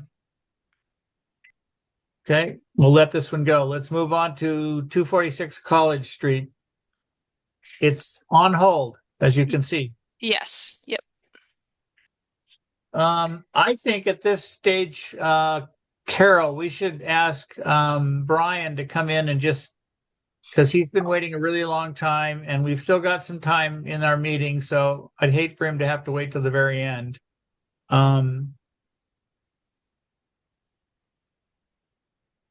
So if you could introduce our guest and let's take 5 minutes to say hello. Okay. I told you about Brian Pearson before. He's the president of Friends of Lake Warner, and has a specific interest and wanted to talk to us about it. He said it would take 2 minutes. Yeah, let's see. Well, we may get energetic. Brian, welcome.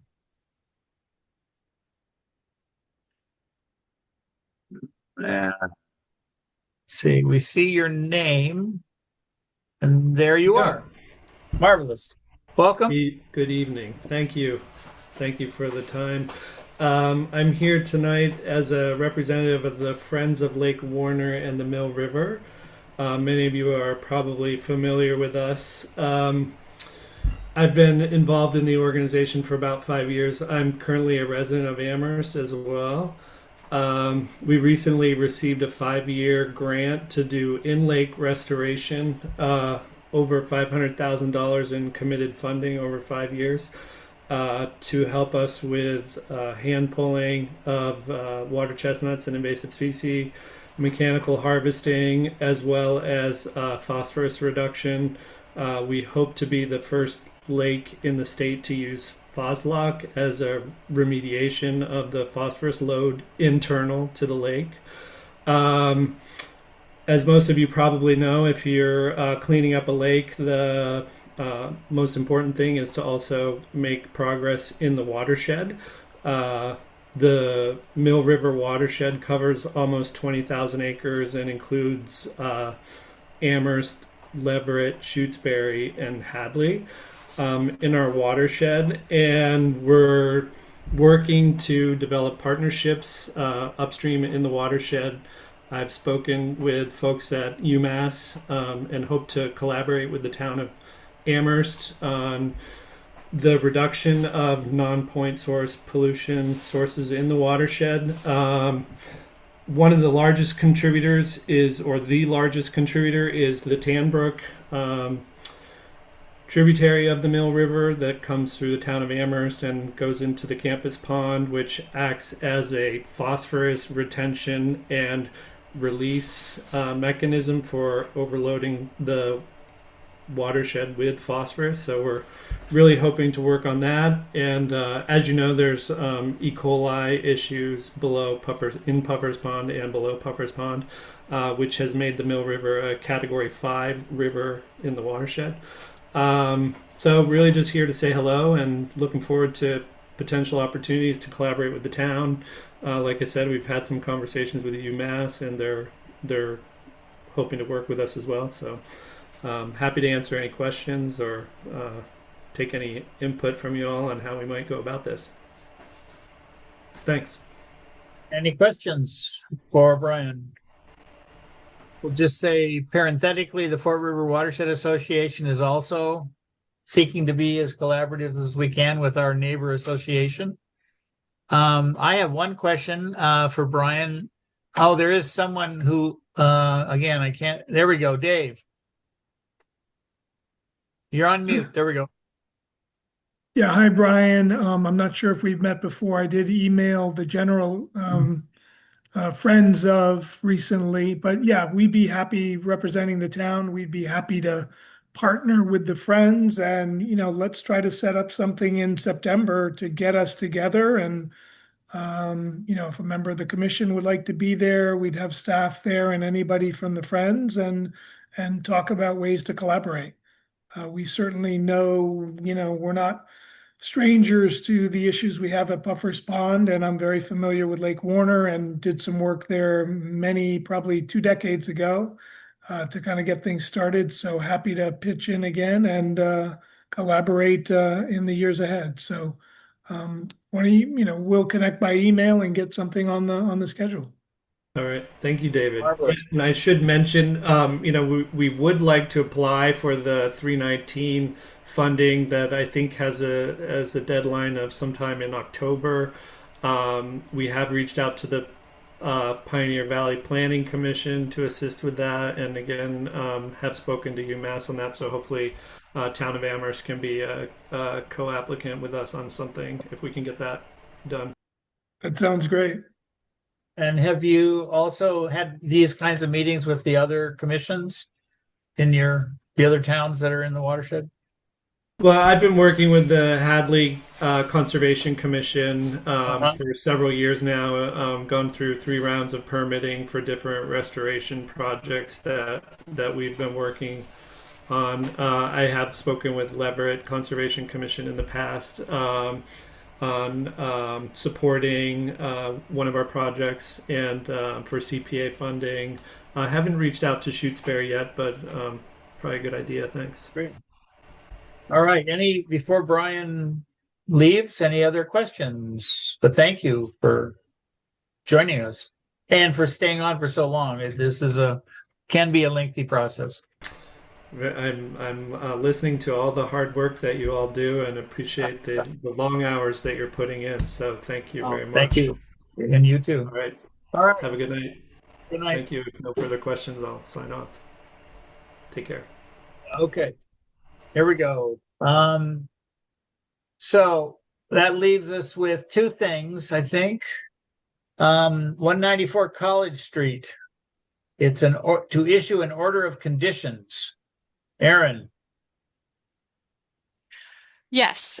So I drafted the order in the folder, which is in your packets, and I'm pretty comfortable. I did include a required plan adjustment markup to accompany the conditions. I spoke with Mike Liu about that as well, just to inquire with him whether he wanted to do a formal plan update with some of the modifications or if he wanted me to do a markup, and he was supportive of me doing a markup. So I'll include that as a reference in the order when it's issued. It's basically talking about having a track pad at the entrance, the boulders that were requested at the last meeting, the change in phasing for the installation of the mitigation area, and I think that's it. Okay, based on what's Aaron has said and what's on the screen, do I have a motion? Or I should ask for questions first, I suppose. Yeah. Okay. Do I have a motion to move to issue the order of conditions DEP 0890770 with boilerplate and special conditions under both the Massachusetts Wetlands Protection Act and the Wetlands Protection Town of Amherst General Bylaw Article 3.31 with associated finding of fact and the required plan adjustment markup? Do I have a motion for that? So moved. Sarah with the motion. Second. Second? Jason with a second. Rachel? Abstain. Abstain. Sarah? Aye. Carol? Aye. Jason? Aye. Andre? Aye. And I'm an aye. Okay, so Aaron, given where we are, and we have about 15 minutes we'd like to spend, we have 2 compliance updates and we have this hunting discussion to try to make progress on that. And because Andre has gone to great lengths to be here, given that he's out in the woods somewhere, can we hold the compliance ones to another time and use this for hunting? I will defer to the chairs on this one. Okay. All right. Well, then can you put up the questions for Concom hunting regulations document so people can refresh their memory of what they looked at when they looked at the packet? Yes, bear with me just 1 second while I track it down here. And then I'm going to let Andre take this and Rachel, while she's finding that. Wasn't there an emergency certificate request in our package this? Oh, yeah. That's true. There will be one, yep. There was one, and it's not on the PowerPoint. That's why I didn't see it. It's on the last Thank page you. of the PowerPoint. It is? It I missed really it. only requires just a simple vote to ratify the emergency cert. If the commission wants more, I can Well, give more. let's do that. Put it up, and then let's solve it, and then go to the hunting. Okay. Thank you, Rachel. I didn't see that. Yeah, so it's under 48 hours, not unanticipated. right. Okay. I was gonna hit it when we get down there, but we received an emergency certification request for 170 University Drive during the storm that hit actually at our last meeting on July 29th. The Cooley Dickinson Hospital has a kind of an annex there with, you may recall, they recently installed an MRI machine. They have an urgent care lab, etc. Anyway, during the storm, they had flooding in their basement, and they believe that the reason for the flooding is sort of multi-factor, including a lot of additional storm water coming off of Route 116, a lot of water coming down off of sort of the Sunset Drive area, as well as inadequate infrastructure going under University Drive. But the end result was water backing up in their building, and to try to mitigate it for future, they are doing some repairs to a foundation drain, essentially, to try to make sure that everything's functional. So that's what the emergency cert was for. They started work on Monday. I did get approval from Dave and also checked in with Andre prior to issuance. So that's that. Andre, any additions from your end? No, I mean, it looked to me like certainly like an emergency and something that needed to be addressed right away. And I couldn't come up with any alternatives. Thank you. Do we have a motion to ratify the emergency certification for 170 University Drive? So moved. Andre with the motion, Second. Jason with the second. Sarah, Aye. Andre, Aye. Cheryl, Aye. Jason, Aye. Rachel, Hi. and I'm an aye. Okay, so we're gonna attempt. Andre and I are gonna attempt to take hunting further down the track. Bruce, I have to step away for just 2 minutes and I'll be right Okay. back while you All talk. right. So, Andre, is it your understanding, I believe it's mine, that we answered question number 1 last time, which is yes, I don't have it in front of me, and but yes, we did answer that last time. We voted that it would be permitted. Hunting is permitted on Amherst Conservation land. Given that, then the question is, within in which properties?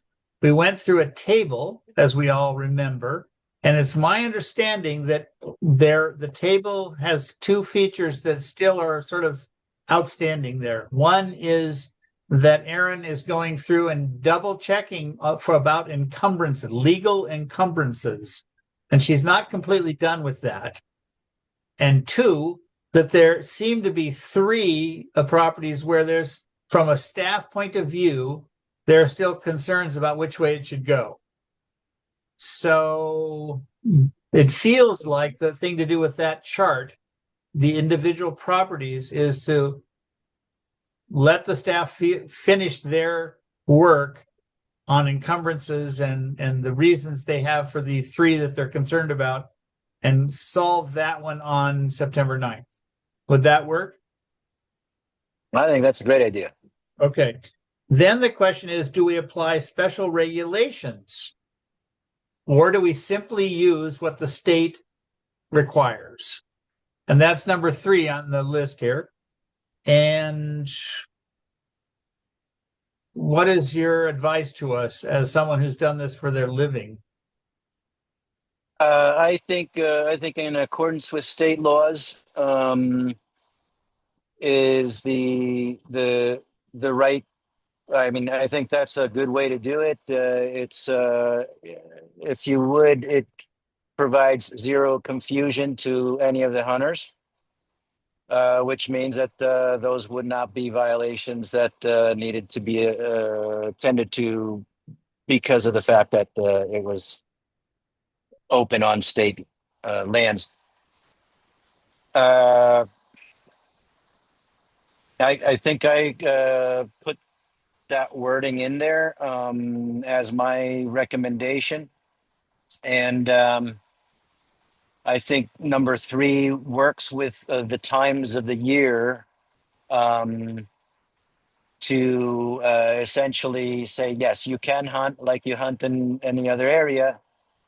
And then number 4, only during these times. So we'll leave, but is it possible to make more precise the places in the times where it says early October or late April? Or do those change every year? And so you have to say, go check the regulations because we can't give you that information now. Every year, the regulations are made essentially according to, let's say, the first. So for, I'll just give a quick example so you can see.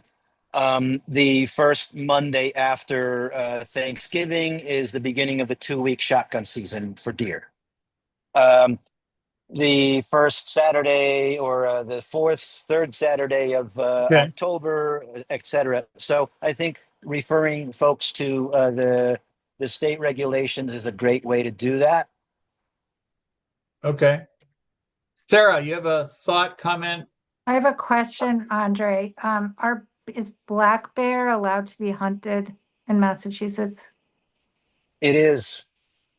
because I don't know about you, but we have there's a lot of bears that are sort of like, well, I mean, you're laughing, but like, I'm laughing because I have it too. They're right, but I personally am not super keen on bears being shot on around town. That's my opinion. I mean, they're gonna be babies because there are babies anyway. I mean, they're in my yard all the time. They go through, they don't stick around, but I'm just a little worried about that.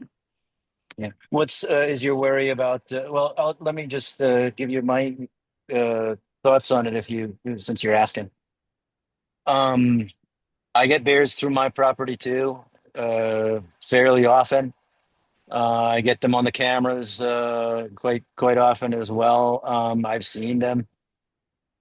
I have never shot a bear, and I don't have intention of it. But it is a management tool that state wildlife managers use. And although I wouldn't personally do it, I've eaten the meat, and I wouldn't critique folks for doing it. But I think that's as far as I would go with that, Sarah. Okay, thanks. Yeah, All I right, appreciate so your feelings. Points are taken. There are additional notes to hunters in this document. One, hunting with rifles in Amherst is prohibited, and then Aaron would put in the citation in the law. Hunting within 100 feet of the Norwottuck rail trail is prohibited, but in the citation. And then a statement that I'm not going to read it, but you can see it there on the screen. If this now is close enough, the way we've discussed it, and close enough for Aaron to take it and put it in the document that we just discussed, then it could be part of the whole, and we will get one last chance to read it in context, and we may come up with something else, and then it will go to a public hearing and we'll see it one more time. But Andre, you've been the driver of this. Do you have any other comments? And I see Jason.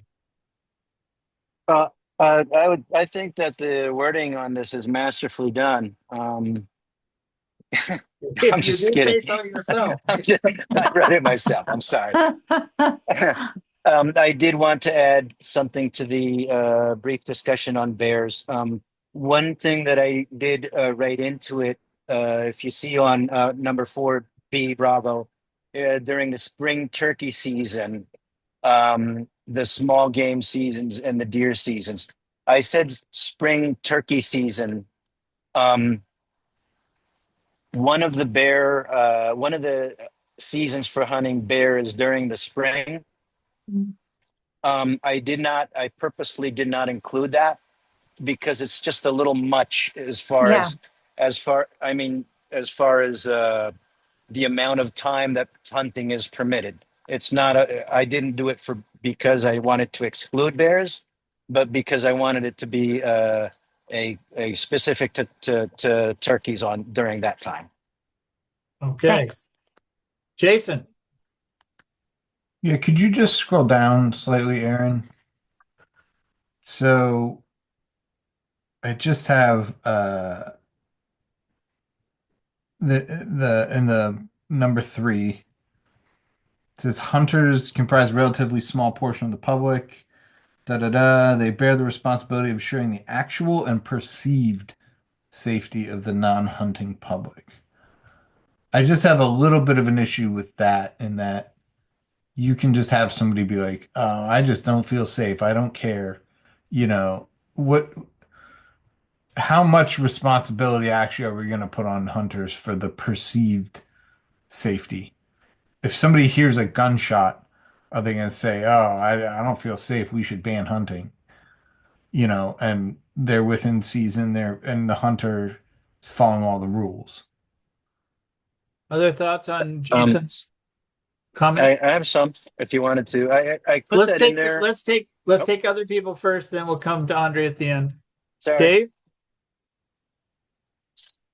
Again, from my over 20 years of experience working for the town in this arena, um, I guess what I would say is there's always going to be some people who are against hunting or speak out against hunting or are concerned about hunting.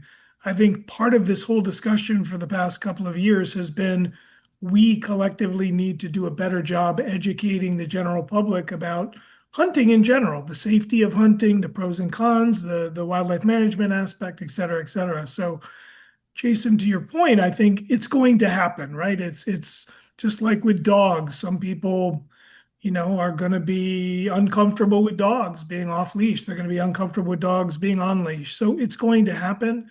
I think we just have an obligation to educate, to outreach, and again, in over 20 years, there's never been a concerted effort to stop hunting on Amherst conservation land. Years ago, back in the 80s, probably long before any of us worked for conservation in this town, there were some efforts, but in my tenure here, there haven't been. So, All right, Rachel. Yeah, I wonder if the statement would be stronger if we took out where it says, as users of the lands, hunters comprise a relatively small portion of the public on Amherst conservation lands. I think it might be stronger just to say, as users of the land, hunters bear the responsibility of ensuring the safety of non-hunting public and other hunters. We don't Very need nice. we don't need to quantify or set up a dichotomy between a population size that's smaller or greater. So, given Rachel's edit, anyone have an additional edit or concern about changing that sentence in that way to clarify and make it stronger? Andre? You're on mute.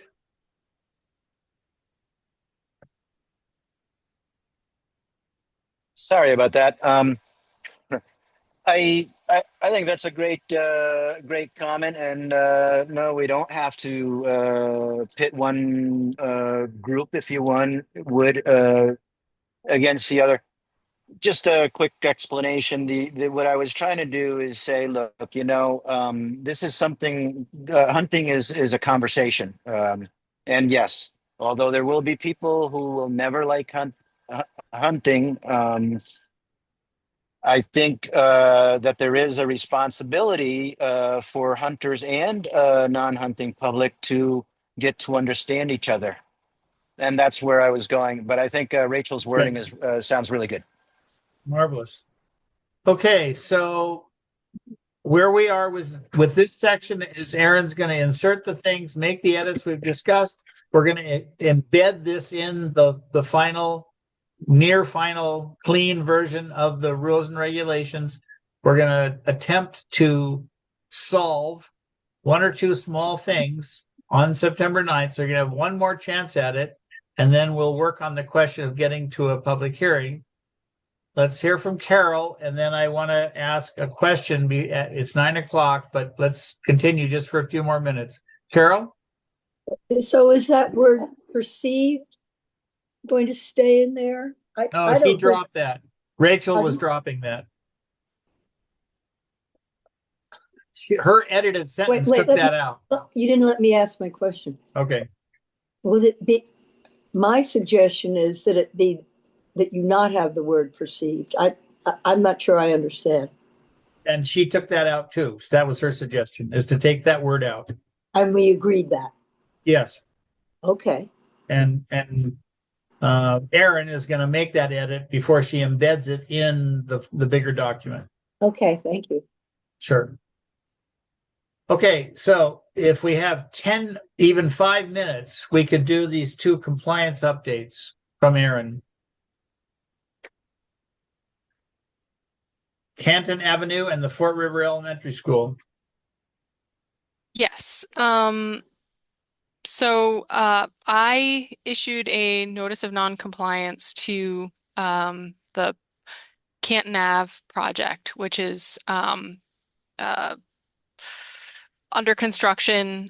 Some members were present when that order of conditions was issued. Several members were not. but it's a single family home construction project. It didn't start out on the greatest foot. It had a enforcement order sort of on the front end. And there was an after the fact notice of intent for a single family house. Mhm. It's been being monitored. And recently, so just to back up, in early July, I communicated with the owners because I observed in the monitoring reports that the erosion controls or the sediment controls were completely deteriorated. I mean, like decomposing. And I said, I'm going to give you until August 8th to replace these, just completely replace them or fully stabilize the site 1 month. At the end of the month, I went out to take a look at the site and actually I should say I got a complaint from a neighbor that silty water was dumping off the property into the road. And I was due to go out anyways to look at the property. So I kind of followed up on the complaint and went out. The erosion control, the sediment controls had not been replaced. Water was dumping off the site into the road. And while I was out there, I observed that it looked like the driveway had been widened very significantly. So I communicated with the owner and said these controls need to be replaced like immediately, like today. I said I'm coming back in 3 days. I need them fully replaced. I came back, took some measurements of the driveway, which I included measurements on the site plan that's included with the notice of noncompliance. But basically, the measurements indicated that 5 to 7 feet of wetland had been impacted by widening of the driveway. So in the notice of noncompliance, I've basically asked them to place by survey the limit of work that was approved on the original order of conditions, as well as the flagging for the wetlands where it was originally surveyed. So that's where things stand right now. And I've asked them to fully replace the sediment controls on the site that are failing. And the issue with controlling water running off into the road as well. So there's a number of issues on the site. When I went out a few days later to follow up on the erosion control issue, I said, "Why, the controls haven't been replaced," and I was told, "Oh, well, we were waiting to get the notice in writing from you to do it." So I was concerned about the lack of proactive response to my request, even though I had set a really firm deadline. So anyway, that's where things stand. And that's my update on Canton. Any questions? I have one. What can the commission do to help you have more, get more response from people who are determined to be unresponsive? Right. I have a suggestion. Okay. I think we should issue an enforcement order.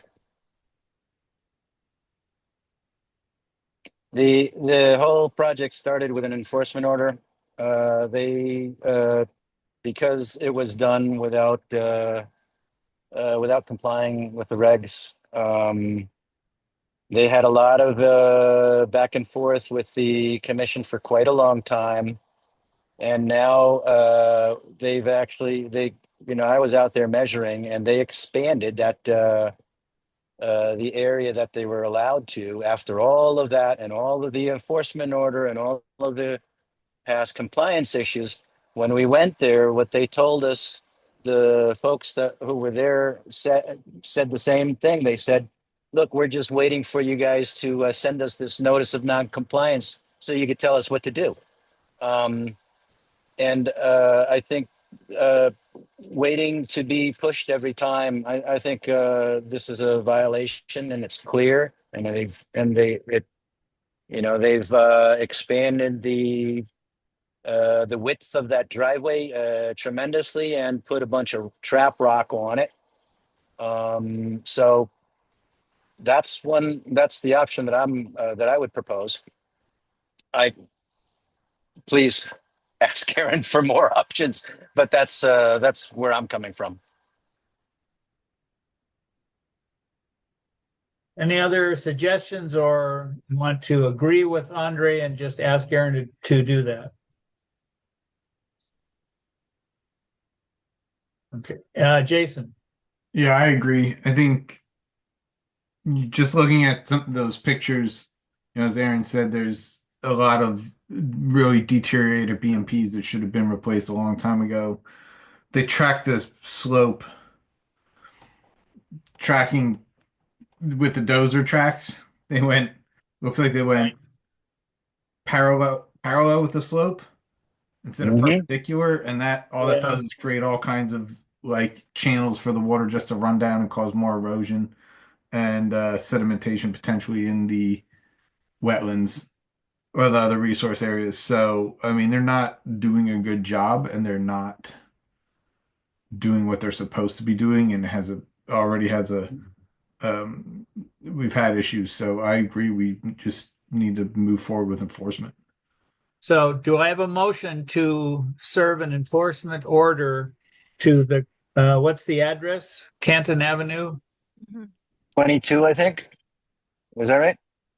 Uh, I thought it was 48, but Oh. I included the book and page in the map and lot in the certificate of non-compliance. Let me just look really quickly.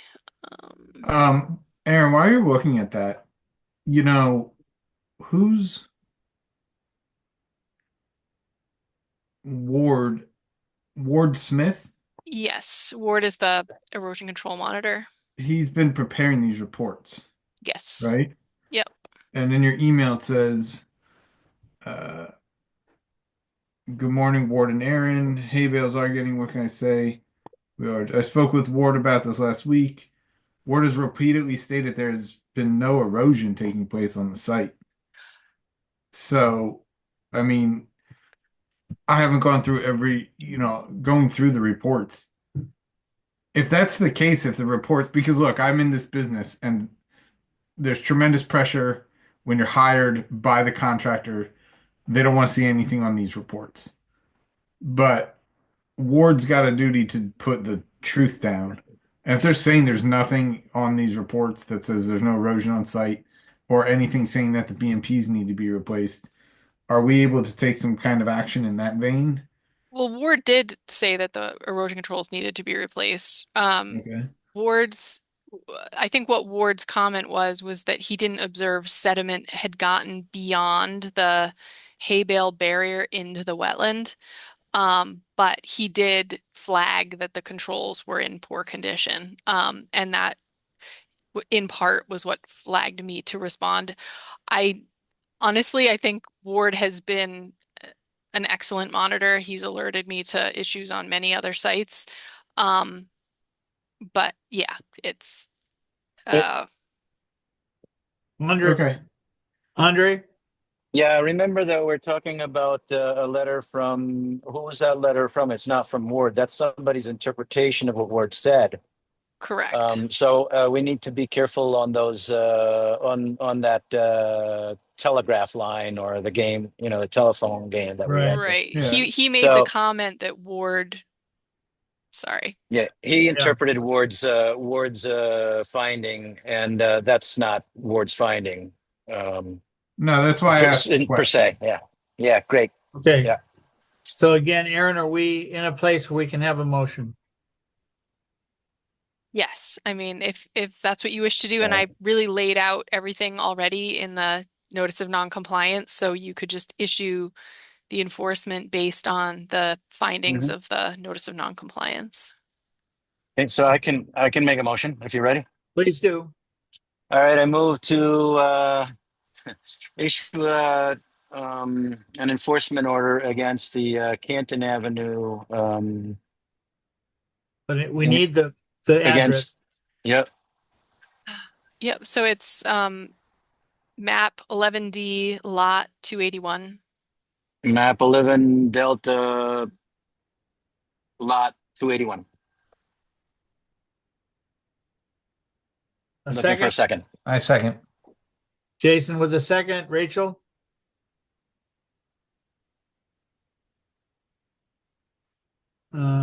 You're on mute, so I'll go to Jason. Aye. Sorry. Aye. Aye. Jason? Aye. Carol? Aye. Andre, Aye. Sarah, Aye. and I'm an aye. Okay. Now, Aaron, is Fort River Elementary School simple, or we're gonna have a pretty long discussion about that one too, and we should table it till the next time? No, I think it's simple. Okay, I've let's just try to get it in the next few minutes. I've just observed sediment going beyond the erosion controls for probably the fifth time at Fort River. Spoke to the contractor, asked for additional BMPs. I don't want to stop them because I want that site stable immediately. But I'm not really happy with the monitoring because I think that there has been monitoring going on that hasn't caught this, and yet I go out and I catch it. And also, I'm not super impressed with the response from the contractor. I asked for some very specific BMP response, and the response I got was a single line of, I asked for a check dam with some erosion control blankets to address it, and the response I got was a single line of straw wattle that was staked, and I asked for a follow-up to see how's it looking, got no response. I know they're hustling out there. They are really trying to get that site stable, and I know it's a huge site. It's very tough. We have a phase 2 coming on that, so I'm not trying to stop phase 1, but as phase 2 moves forward, I'm concerned. So just wanted to put that on the record Okay. for you guys to be aware of. So it's something to pay attention to, but there's not an action that we should take at the moment. I'm not recommending action right now. Okay. Okay. Can you? Nope. Yeah, go ahead. Yeah. Question: how many times have you gone out there and found this? I didn't get that. Found that I there's. want to say I'm on about 5, actually either seeing turbid water entering the river or seeing turbid water going beyond erosion controls. And right now, have they put up the proper erosion controls after you've talked to them or not? They put up some, they did respond, put something up, but it wasn't exactly what I requested. I am aware that they were hydroseeding, I want to say a week and a half ago, and they're planting, they're hydroseeding, they're trying really hard to get vegetation established because this is, they're putting in the final stormwater systems, and so there's excavation happening. It's very difficult to control stormwater at this point because they're in that final phase where they don't have construction phase BMPs like basins to capture the water. So they're really trying to finish on a virtually flat site with open BMPs, and the water's just sheeting. So that's the challenge. And you have no recommendations currently, just more than anything making us aware? I mean, okay. Yeah, I mean, I don't want you guys to issue a stop work, but I think the messaging is not getting through from me. I mean, I'm messaging it to them, but Maybe need a field trip where all of the commissioners go with you to have a word with the contractor. well, the best time for the field trip would be after we get one of these inundating storms and walking around the edge of the property. That would be the best Okay. time to go. Well, stay tuned then, members. Yeah. We'll let you know. Oh, we're going on a field trip. Sounds right, good. well, Jason thank you. has a question too. Yeah. Someone has a question. Jason, there you are. Yes. Yeah, Aaron, what you just said.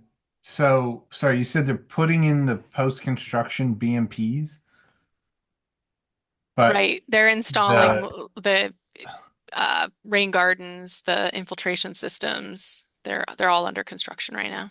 but all of the upstream contributing watershed to those BMPs is not stable. Correct. So they're going to put in a rain garden. Do you know if they have, like, this is a super crucial part of a project.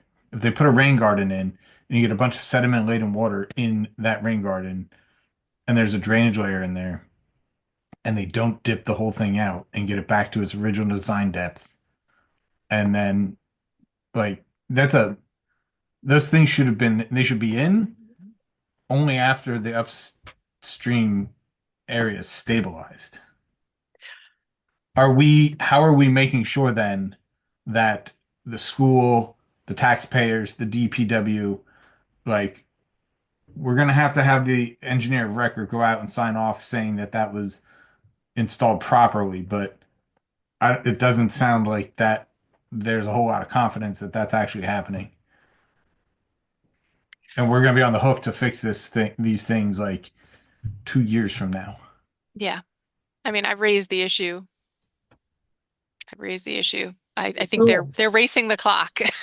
So, all right. So so in order for them to do this properly, then don't they need some better surface water containment or filtration during, like, in other words, some pails and so on, right now, or what's the solution to that? Yeah, I mean, I suggested erosion control blankets and check dams. That was my suggestion. And also those BMPs that were being constructed had zero controls around them, even though they were, as Jason noted, upstream watershed. And this is the fifth time that you've talked to them. I'm sorry to interrupt you. This is the fifth time. Maybe they need an enforcement order also. Yeah, I mean, I'm not yeah.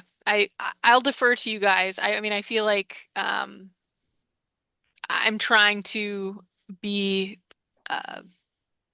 diplomatic about how to address it, also recognizing that more needs to be done. So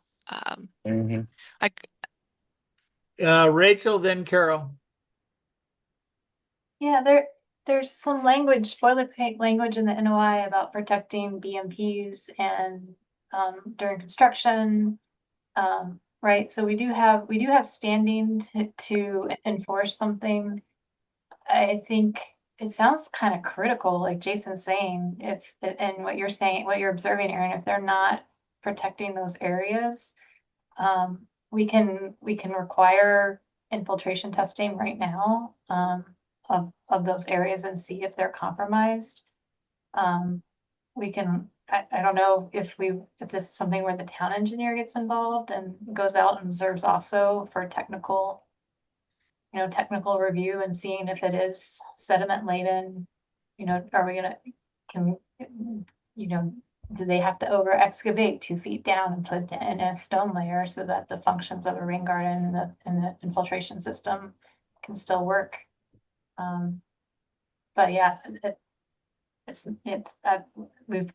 I've seen it before where it's just, you have a basin and it's just like a mud layer and it doesn't work as designed, and then it's more expensive and more costly and takes more time to dig it all out and start again. And in the next rainstorm, it's, you're fighting the next rainstorm. Especially if the soils are clay. Yeah.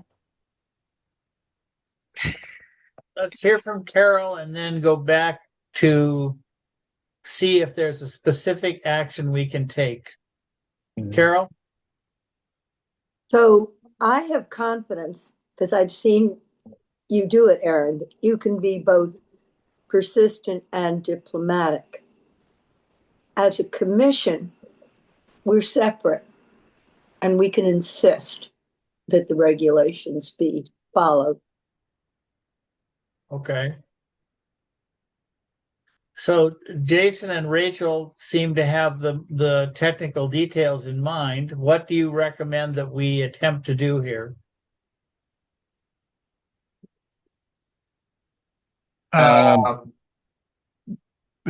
My preference would be to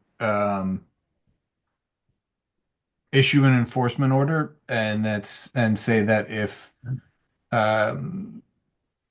erosion sediment control BMPs are not installed to protect the post-construction BMPs within 72 hours after the enforcement order is issued, that a stop work order will be issued until they are. And is it? I mean, the reality is, if you give them a fine of $1,500, it's nothing. It's $100 million project. if you issue a stop work order for 3 days, that is a huge cost to them. And we don't want to do that. But I don't want But we're being the PMPs to ignored. fail. Yeah. Can I make a suggestion? Sure. Yes, please. Why don't we do a site visit with I the think- contractor? I like don't. on I think Monday. I think we're tight on time. You said Monday? Yeah, I Well, don't know. I can't. I mean, I can't be there because I'm on vacation. But you guys could. I mean, Yeah. I don't Mondays think are it's hard for me. necessary. That's putting the onus on us. Yeah. I don't The think it's finger- necessary. We're pointing the finger at them. I have a question. Is there a mechanism where we don't have to issue an enforcement order, but we issue a letter to the OPM that enforcement order will be issued in 72 hours if this is not resolved immediately? And the OPM being the owner's project manager. Well, the only other lever I have to pull is a notice of non-compliance, which Okay. I think is semi-serving that function. Yeah, Yeah. I just So- know that from the time I was out there till now, a lot has happened. Like, when the pictures that you see in the project folder, which look really bad, like it's evolved dramatically since that time. So, Better or worse? well, better in the sense that they were supposed to be putting down, sorry, it's late. The Erosion spray. control. Hydroseed. The hydroseed with Tactifier, they were going to be putting down, which I requested, and they were going to be planting. And I mean, I did request erosion control blankets. I don't think that they had done that, but it was requested. Yeah, great. I think we move forward with the order that, or with the enforcement order that Jason was suggesting. We've been ignored by these folks for long enough. Aaron's asked them several times. The order of conditions that Aaron would issue would be they don't have to comply. It's not an enforcement order. That's kind of so I think we just do it and have them fix it up and move forward cleanly without any more back and forth. Okay, let's hear from Sarah, and then we're gonna need to get a motion on the table and decide what we're doing. Just a practical question. Is there someone, if you're going on vacation, Aaron, is there someone who's going to be able to see if they've done what they're supposed to do within that 72 hours? I mean, I don't have any assistant. Yeah. Would it be what if we put in the order something to the effect of it must be certified within, or it must be I don't know, verified by somebody? Well, the question is, who is that? Well, before we were talking about having I'm not sure. Why don't you just do the temporary, well, I forgot what you said, Aaron, but the thing that says they have Notice- to do it. Notice of And then if- non-compliance. And then if they don't, then by the time you get back on vacation vacation, then can't we have a motion that gets issued in the event that it's not taken care of by the time you get back to your satisfaction? Or, Would it be simpler to issue an enforcement order and say that it has to be followed by the day you get back from vacation? Yeah, I'd feel a little more comfortable with something like that. Yeah, That way there's a checks and balance process where they have some time to respond and Right. it's not Right. just, yeah. Okay, so we have an idea from Carol and an agreement from Aaron that is a compromise that she feels comfortable she could work with.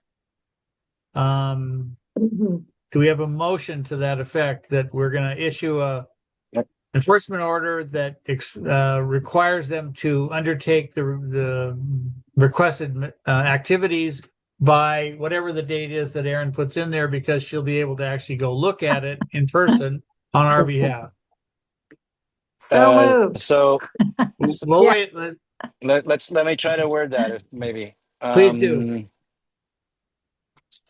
I move that the commission issue an enforcement order against the company building the Fort River School, that they specifying that they comply with the order of conditions that was issued by the town of Amherst to them, and that they comply with it by what date, Aaron?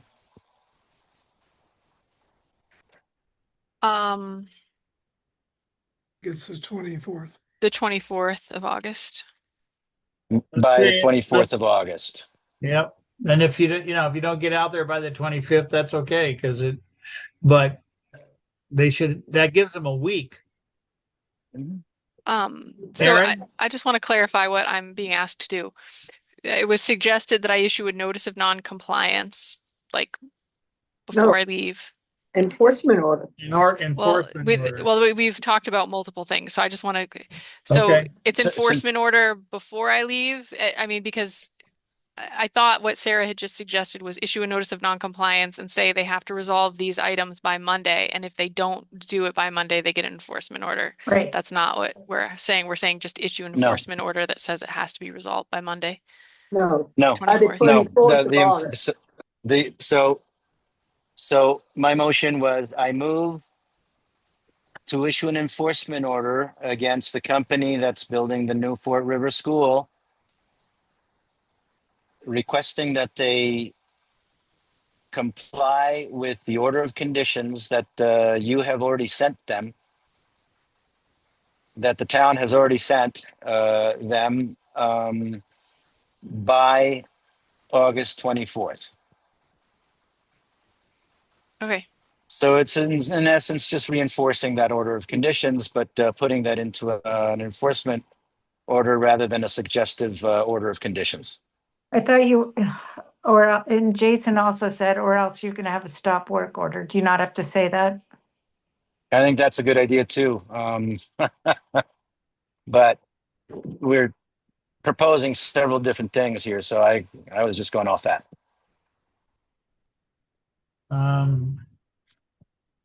Okay, so Andre has made a motion.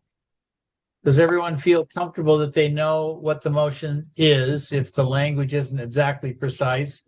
But Aaron can make sure that it's precise. But the deadline is the 24th of August.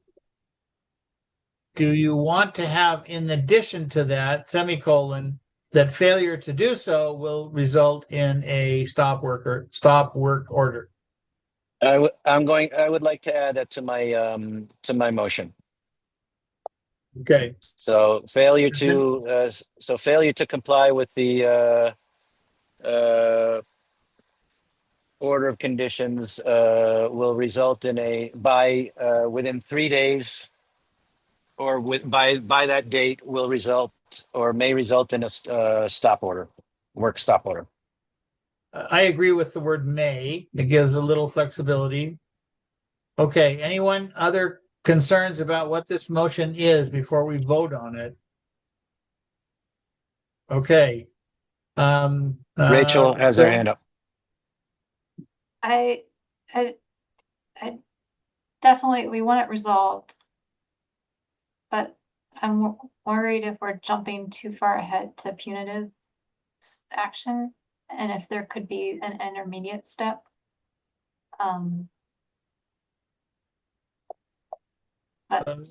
What is your suggestion? Is a statement of non-compliance. I know I'm not saying it correctly, but that has legal teeth too, right, Erin? Or can you clarify the difference? It basically puts them on notice in a more formal manner of what the request is.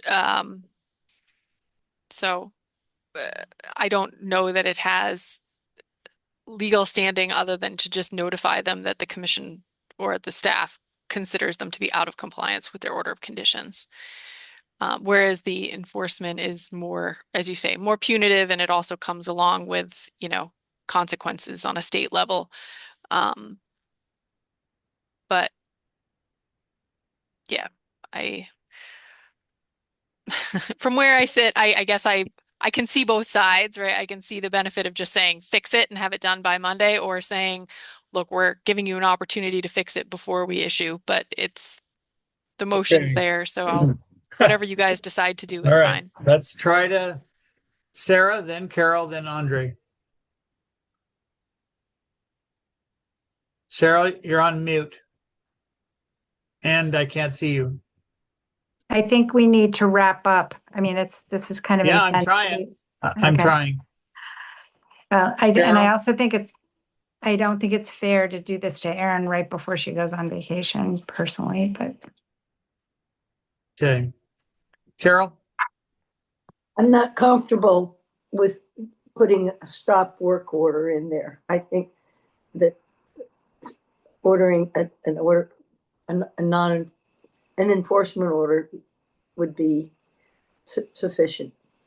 Okay. Andre?